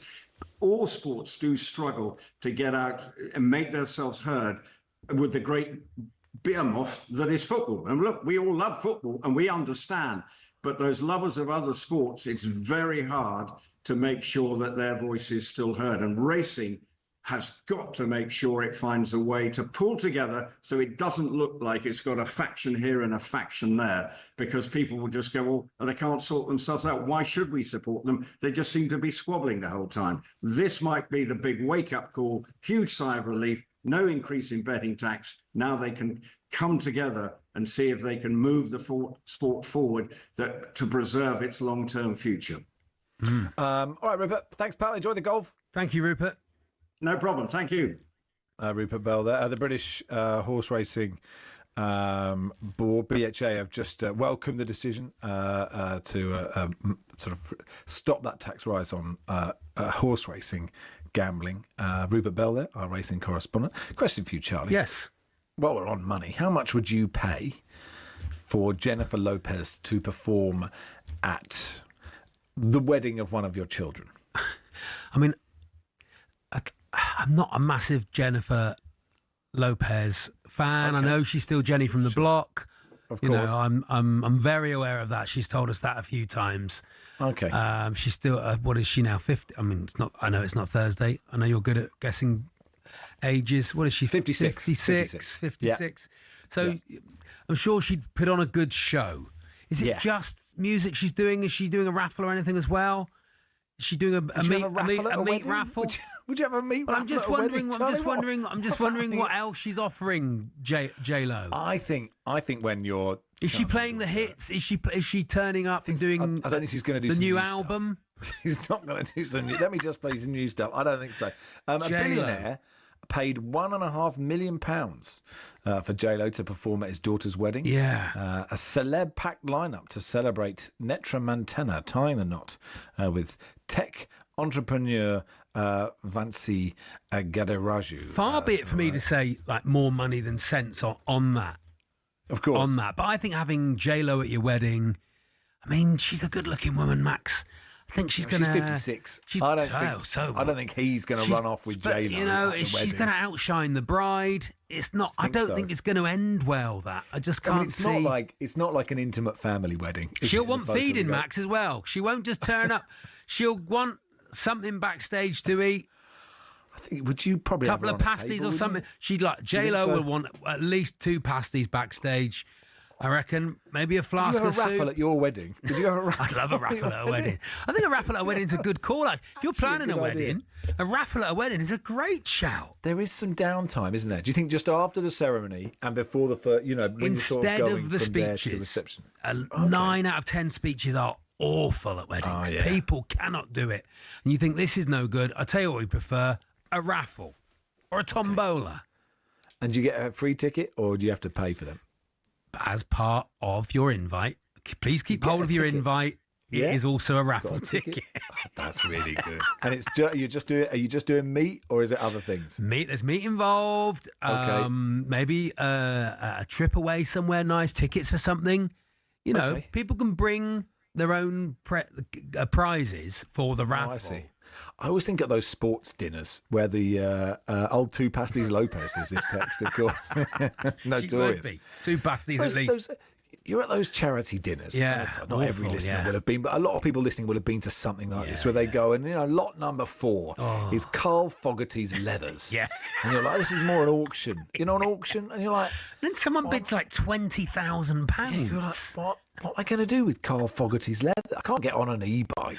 Can't get on a Lime bike in Carl Fogarty's leathers. But I tell you what, we have got with Carl Fogarty's leathers a title for today's podcast. Okay, so that's good.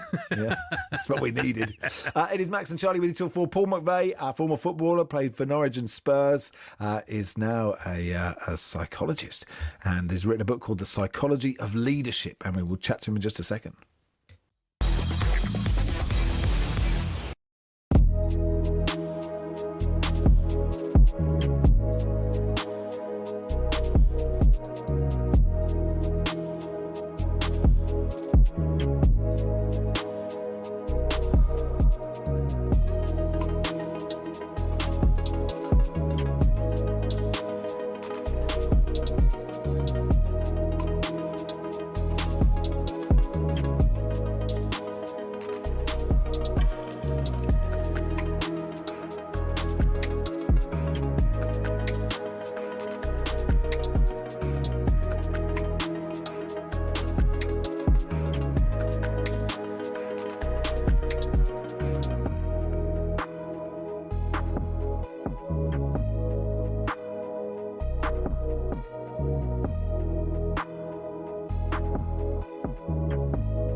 Hello and welcome to talkSPORT Goals. We're taking you through what should be another busy day of football. Chance to win it! We don't need to do that, guys. I'm going to owe you an apology. How would you get to that conclusion? That's a weak mentality. Oh, get out of it.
Anyway, good afternoon. You're listening to Rushden Baker on talkSPORT until 4 o'clock. George says, groundbreaking from Charlie. I'm getting married next week. I hadn't thought about a raffle.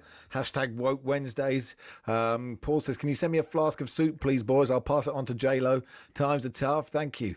And Rob says, my friend worked for Apple and actually raffled off an iPad at his own wedding. Great shout. Sounds quite transactional.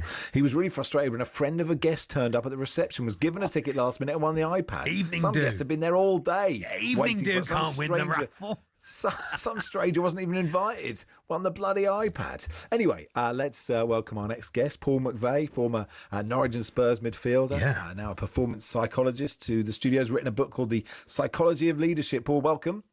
Thanks, Max. Thanks for having me. And no, pleasure. I'm sitting here wondering when all my striking instincts were removed from me, because now I'm suddenly a midfielder.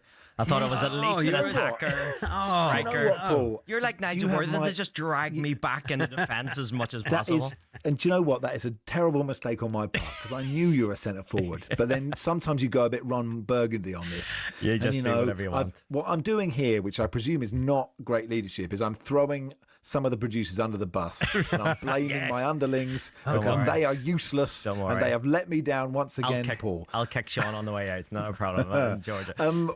Tell us about the book. Tell us why you've written it. Yeah, listen, it's one of those things that you think is a really good idea when you start it, and then suddenly 2 years later, after working on it, you think, why did I start this in the first place? But it is, I suppose, for some people, it's a life goal. I did write one 14 years ago, and it was a book called The Stupid Footballer is Dead, which I think it was probably a little bit weird as a young player, because I had the title of the book when I was 21, and I thought, you know, the amount of people who have this perception of players and what we're all like, and obviously everybody thinks most footballers were pretty dim, and I just was thought the opposite. You know, pretty much everyone I came across, maybe not necessarily academically, but footballers are so bright, so astute, so switched on, because the amount of thousands of players, thousands of people approach them every single year, and so you get really finely tuned to you kind of, like your antennae of what do they want, what do they like.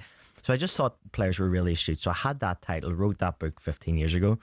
And then probably I don't know if you've ever done a marathon, but I did one in 2012. And I'm like, I'm never running a marathon again. It's terrible. Just don't do them. It's a great idea. You did it in London, an amazing experience, and it's like, I'm never doing that again.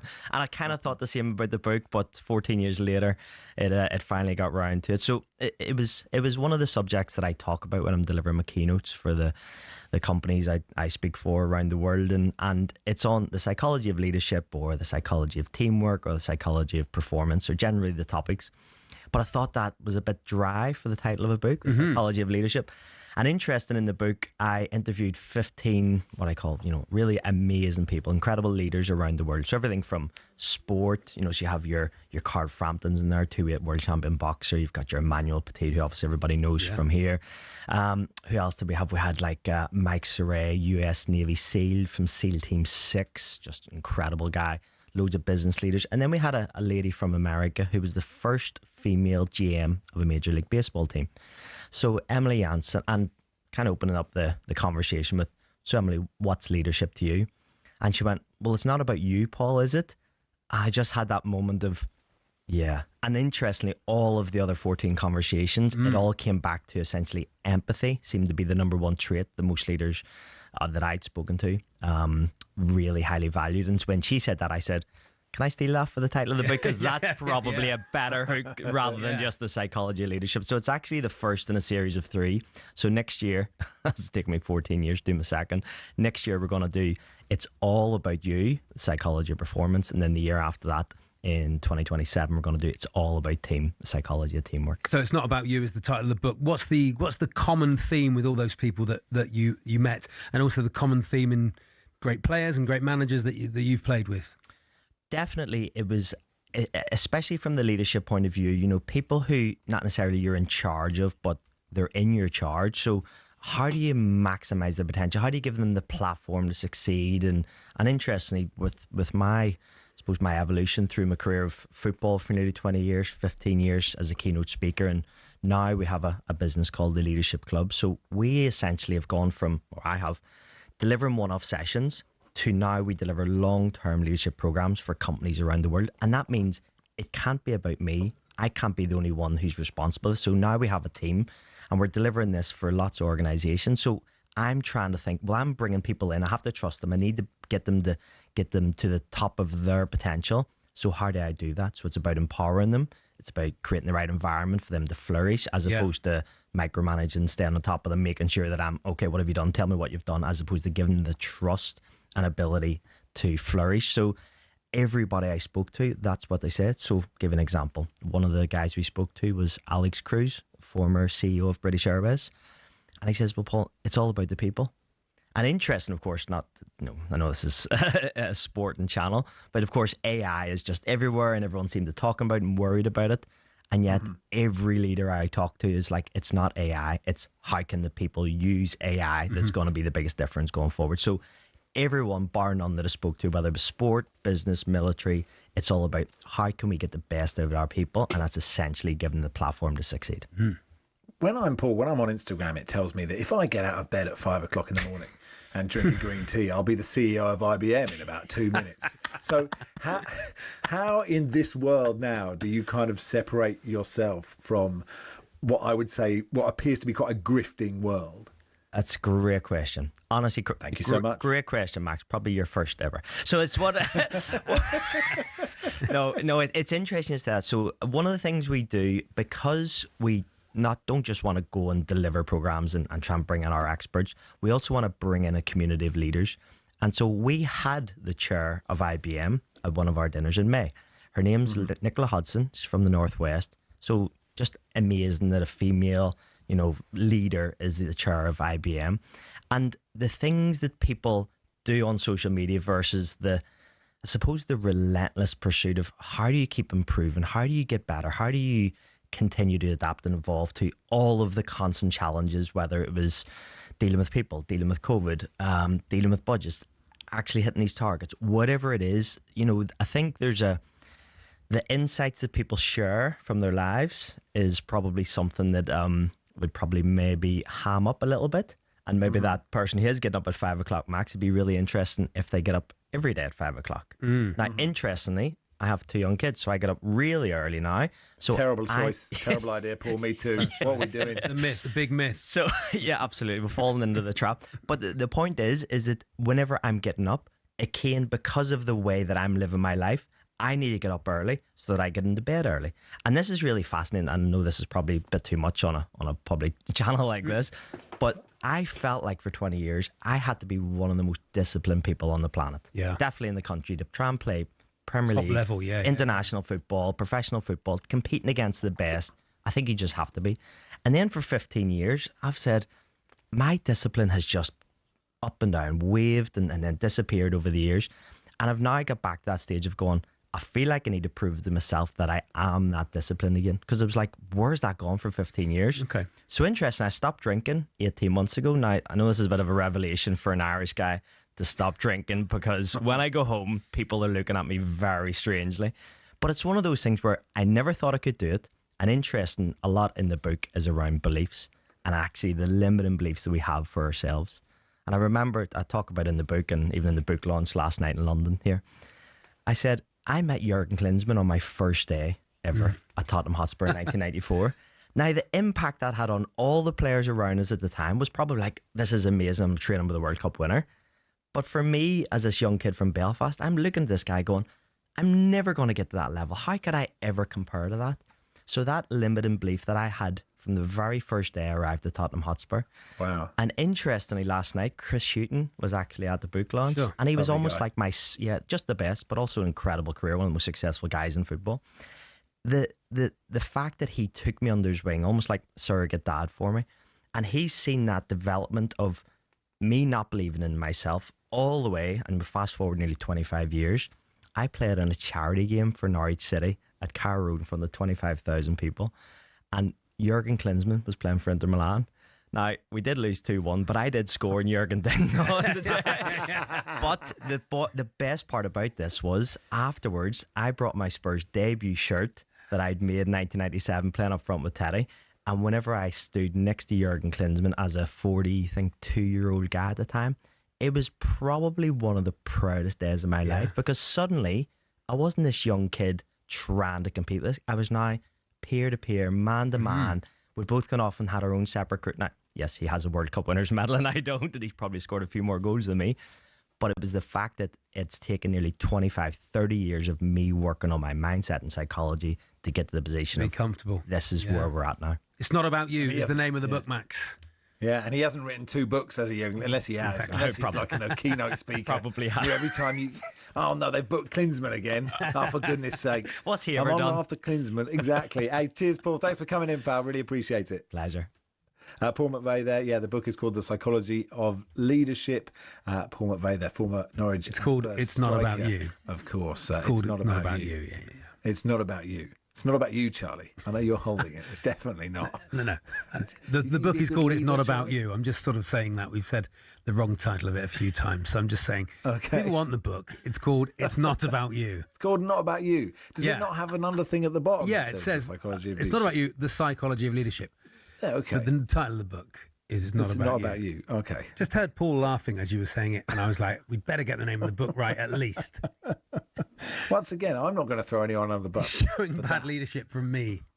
No, it's good leadership from all of us. Hey, we'll do some, speaking of, well, I'm not saying speaking of bad leadership, but Tottenham go to PSG, and we'll talk to Tom Barkley from the Sun about that in just a second.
The man accused of driving into Liverpool fans at their title parade has changed his pleas to guilty for all charges. 54-year-old Paul Doyle had initially pleaded not guilty to 31 offences yesterday, including causing GBH with intent and dangerous driving.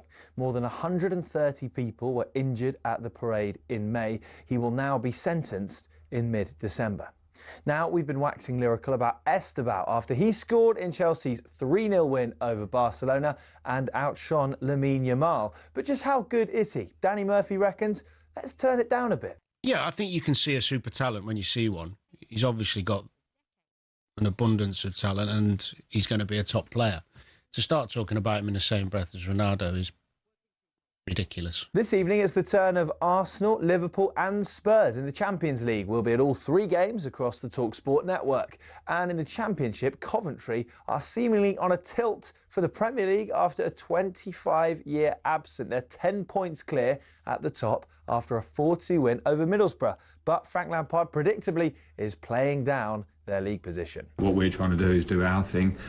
No time to look at that for too long. Okay, yeah, take the confidence from what we're doing at the moment, but keep our feet on the ground and understand what got us to this place and try and continue it. And the WSL's apologised to Spurs after an influencer made a joke about them during the Women's League Cup quarter-final draw. GK Barry also accidentally dropped a ball back in the bag, only to take it out again and use it as part of the draw. The Telegraph's women's football writer, Catherine Bate, has explained why some clubs, other than Spurs, are unhappy. Younger fans might be there and they might want to watch because, you know, GK Barry's a big influencer and they understand the need for that, but they want the draw to be done professionally and properly, and it just felt like this wasn't the case with that. Get more at talksport.com.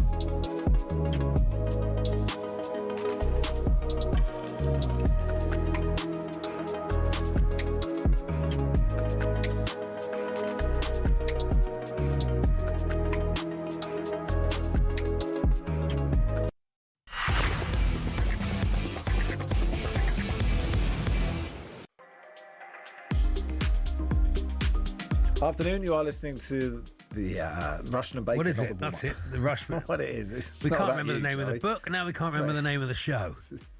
Lee says, could someone please remind me of the name of Paul McVeigh's new book, please? Yeah, of course. It's not about you. So I just seen this. I saw this report yesterday about the owners of Sheffield United getting in touch with the administrators of Sheffield Wednesday about a possible merger. Come on now. We should have done a whole show on that. Insane idea. We've been here before with Swindon and Oxford, wasn't it? Robert Maxwell.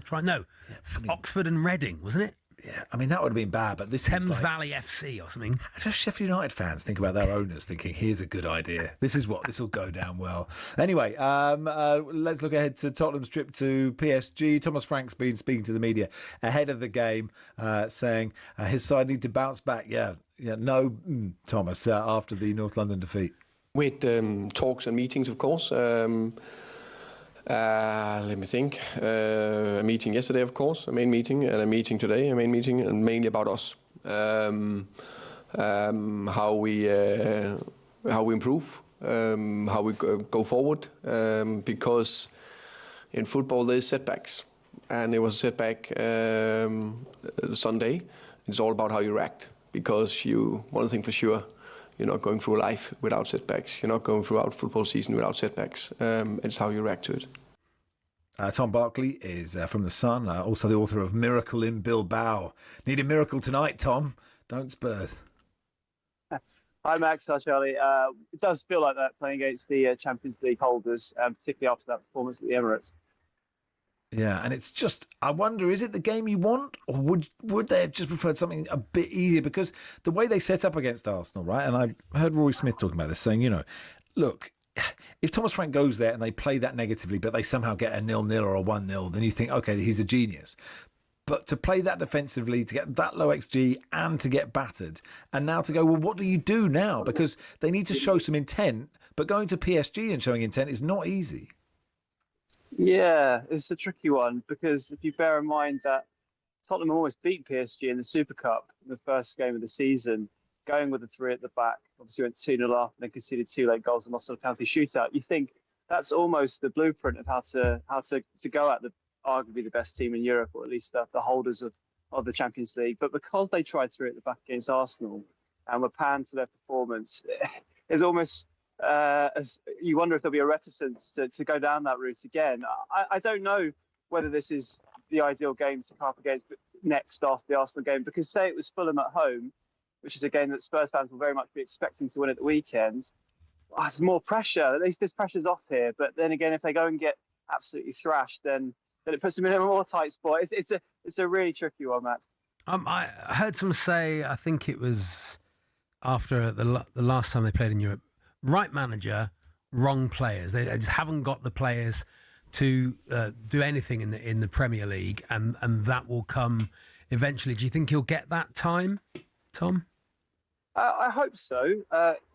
The Spurs are in a sort of interesting place, aren't they? Because it's the same owners for the last 25 years, but it's effectively a new era of them. Daniel Levy left. We're all sort of wondering how they'll react if results, or more to the point, performances continue to be a bit uninspiring and start to get the fans backed up more and more. Because in the Daniel Levy days, you think, well, we're already sort of entering troubled times. But it's obviously, like I say, this heralded new era, so we're not really sure how they'll react. But again, it's so early.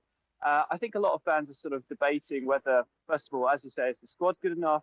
Obviously got some key players injured, but they're going to be injured for most of the season, so you can't really rely on the likes of James Maddison or Dejan Kulusevski to come back and sort of save the day.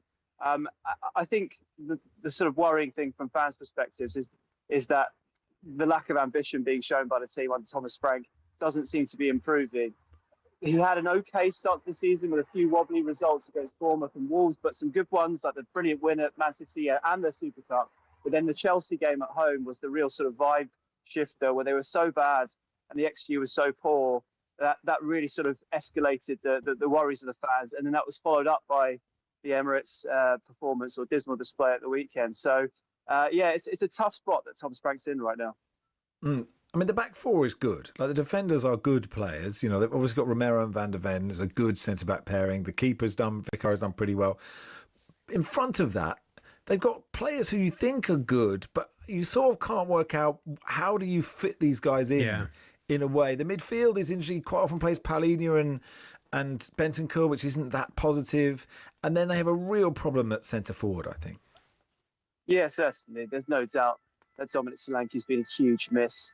I know he's obviously had injury problems last year, and it's not like he scored bucket loads of goals, but when he's on his game, he's a top centre forward, and they've really missed that presence at the top of the pitch. And even the players they tried to bring in, like Colin Mawani, who's basically had no injuries throughout his whole career, has suddenly had a dead leg, which has kept him out for almost a month, and now a fractured jaw, albeit he can play against his parent club tonight against PSG. I do think that's a fair point. We're sort of wondering about the level of the squad, how it really works for Thomas Frank, the way he wants to play. But the one thing that Tottenham pointed to when they hired Thomas Frank or one of the things they pointed to, was what a master developer of talent he is. And he's proven that over the years with Brian Mbeumo, Ollie Watkins, and countless others. Yes, that obviously takes time, but maybe there's a lot of players in this squad, if Thomas Frank is given that time to work his methods, who, whilst right now might not seem like elite players, he can develop into elite players. But right now, it's a sort of painful growing process, I suppose. The player they most miss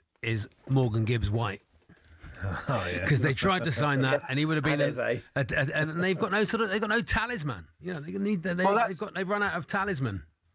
Yeah, I agree. I mean, that's the thing, right? So they obviously missed out on Gibbs-White. They obviously missed out on Eze. The man they did get was Xavi Simons, who, to be honest, in the last couple of games has been a bit better, having really underwhelmed since coming here. And yet he was left on the bench against Arsenal, which sort of sums up how Thomas Frank sort of rates him right now. Clearly doesn't think he's quite ready to play in every game, whereas if it had been an Eze or Gibbs-White, who's pretty ready-made for the Premier League, I imagine they would have played that in that match. So there's sort of teething problems all over the pitch, whether it be personnel or Frank trying to impress his way of playing. But I think that the main thing that fans want to see is some sort of ambition. Thomas Frank's, one of his buzz phrases has been, if you don't take a risk, that's a risk in itself.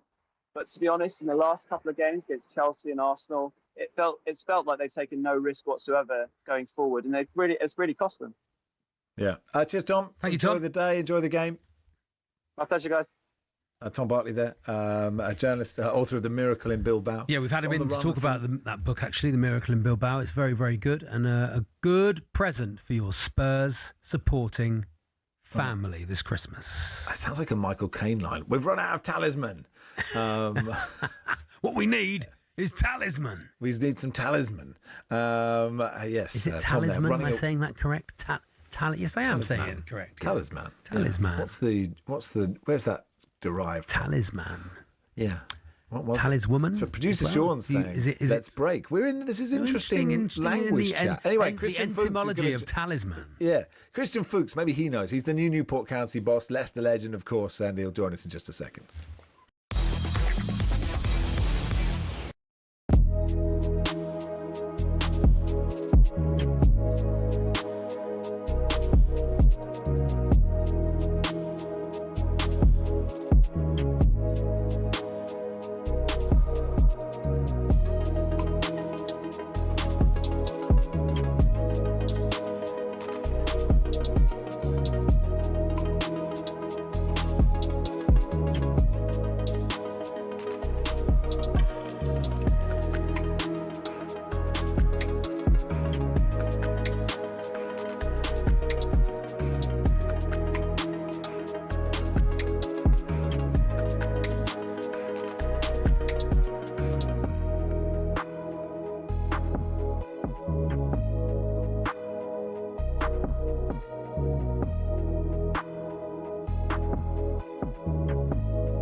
Hello and welcome to talkSPORT Goals. We've been taking you through what should be another busy day of football. Chance to win it! We don't need to do that, guys. I'm going to owe you an apology. How would you get to that conclusion? That's a weak mentality. Oh, get out of it.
Good afternoon. It is Rushden Baker on talkSPORT with you until 4 when Drive take over. Just time to talk to the new Newport County manager. Fantastic. The, Leicester legend.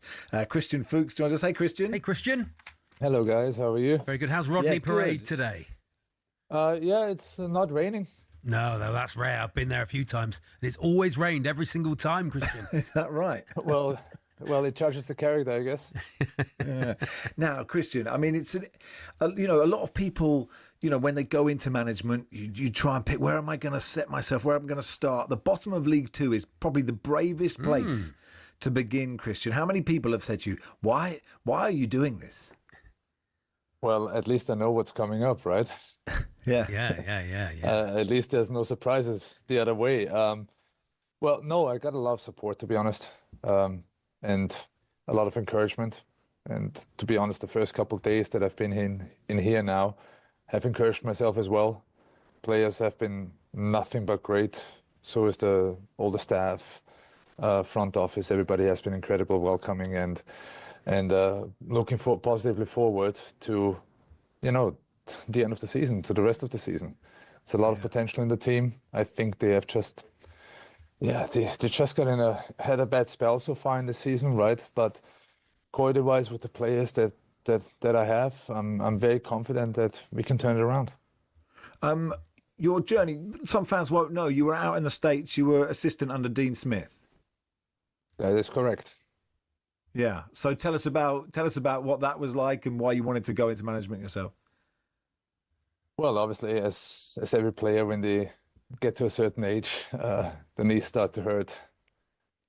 Doesn't feel that comfortable anymore. You're dragging yourself around the ground, and you feel like, you ask yourself the question, why am I still doing that? And it was no other thing with me, right? It was just at the time, the body told me, hey, let's look for something, let's do something different. And I was lucky enough that back then the manager, Christian Latanzio, wanted to bring me on in his coaching staff for the coming season.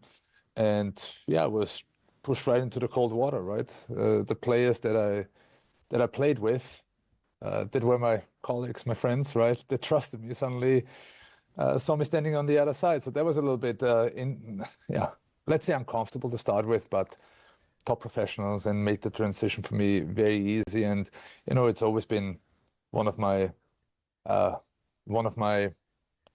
big desires to pass on the knowledge that I had and to help players develop and to get them to the next stage. And so it happened that for the last 3 years, obviously I was the assistant coach at Charlotte FC.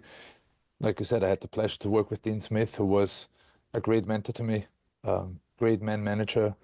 Learned a lot from him that is definitely of use right now in the situation where we are in with Newport. So first day on the training ground, Christian, did you surprise yourself with what sort of manager you were once you were finally in the hot seat? I don't know what your knowledge of League Two footballers was, but how did you find it? Yeah, I enjoyed a lot. I actually really enjoyed a lot because I want to be more than just responsible on what's happening on the field. My personal experience with the businesses that I've started have taught me a lot of things, right? Yeah. And this is what I can translate now in this role as well, that it's not just what's happening on the pitch. There's so many more layers within a club that you want to take care of, that you need to take care of, that need to be in a good place for the team, then to also be successful, right? And it's been a lot of good conversations with players, a lot of good conversations with the front office staff, and I really have a good feeling that everybody is really excited with the conversations that I had, and really looking forward to what we can achieve this season. Like you said, we're at the bottom of the table, so there's only one way, and that is up, right? And with a little bit of confidence boost to the players. And the support is there from all the staff surrounding them, but getting a little bit of confidence boost with the players who are of great quality, we can make something happen. I'm very, very confident that we will achieve that. Do you arrive with a philosophy, Christian? I mean, what is Fuchsball? Is it just to hit the channels? Is it like, I'm a Cambridge fan, I know what... So, we're pretty, we get clean sheets, but we're not playing beautiful football and I don't care. Like, what's the dream? Well, I'm not so sure if you know about League Two, but it's very direct, right? Oh yeah, of course. So it's about getting the basics right now. We've conceded too many goals from wide areas. We have conceded too many goals from set pieces. Right now, the way most of the teams play is competing for the first balls, second balls, transitions, and this is the basis of what we need to do right now, right? Fighting for every ball. What I'm looking to do more right now, what I need to establish is a good organization, because it's one thing if you compete, if you fight for the second balls, but if you're in a bad position to be able to compete, to be able to fight for the second ball, you're only second best. So it's about the discipline, the organization that I'm trying to instill into the team. And after that, we can start playing how I want to play, but first we need to do the basics right and get things sorted out. You said you were when you were playing, you were wondering why you were still playing. Your friend, who is still playing, is Jamie Vardy, playing in Italy. Do you think he'll ever go into management, Christian? I was just... The only question I have is what kind of manager would he be? and what sort of manager would it be? Yeah, that's... I'd rather have no comment on that one. But hey, the past showed that some of those players that you would never expect to be managers, or that you would expect to be certain kind of managers, change completely, right? So I could have, knowing Jamie, and we all know who he is, at least from the outside, you have your own picture in your head what kind of manager he would be. But if he goes, we might even be surprised that he would be completely different. Yeah, he put a bid in January, getting from Cremonese to Rodney Parade. Yeah, imagine he turns up at Newport. Well, I'll take him. Yeah, exactly. I'll take him. I need to speak about I need to have a word about the budget then for the season. And I mean, I suppose the interesting part, isn't it? But when you come in, obviously you're well connected. Part of that is, I guess, if you can try and call on your mates to bring in players in January. And also, I wonder, do you have to be careful when you're on the training ground to say, look, well, Thomas Tuchel told me this and Claudio Ranieri taught me this, and you've got these players going, we don't need this guy giving up this to us. Just let us get on with it. If you would know me, that's not me, right? No, I see myself as a part of the group, and what not too many people know is that I went through the same pain, through the same moments that we're in here right now, and I got relegated. So that was all before the Leicester stories and Tuchel stories. So I went through a lot of hardship in my career before I had the success that I had. So I know exactly how it feels and what it needs to get out of that, right? Good stuff. And Barrow's the next game. And Barrow's the next game, yes. And we wish you the best of luck. Wish you well. Thanks so much for coming on, Christian. We appreciate your time. Thank you, boys. Good man. Christian Fuchs there, the new manager of Newport County.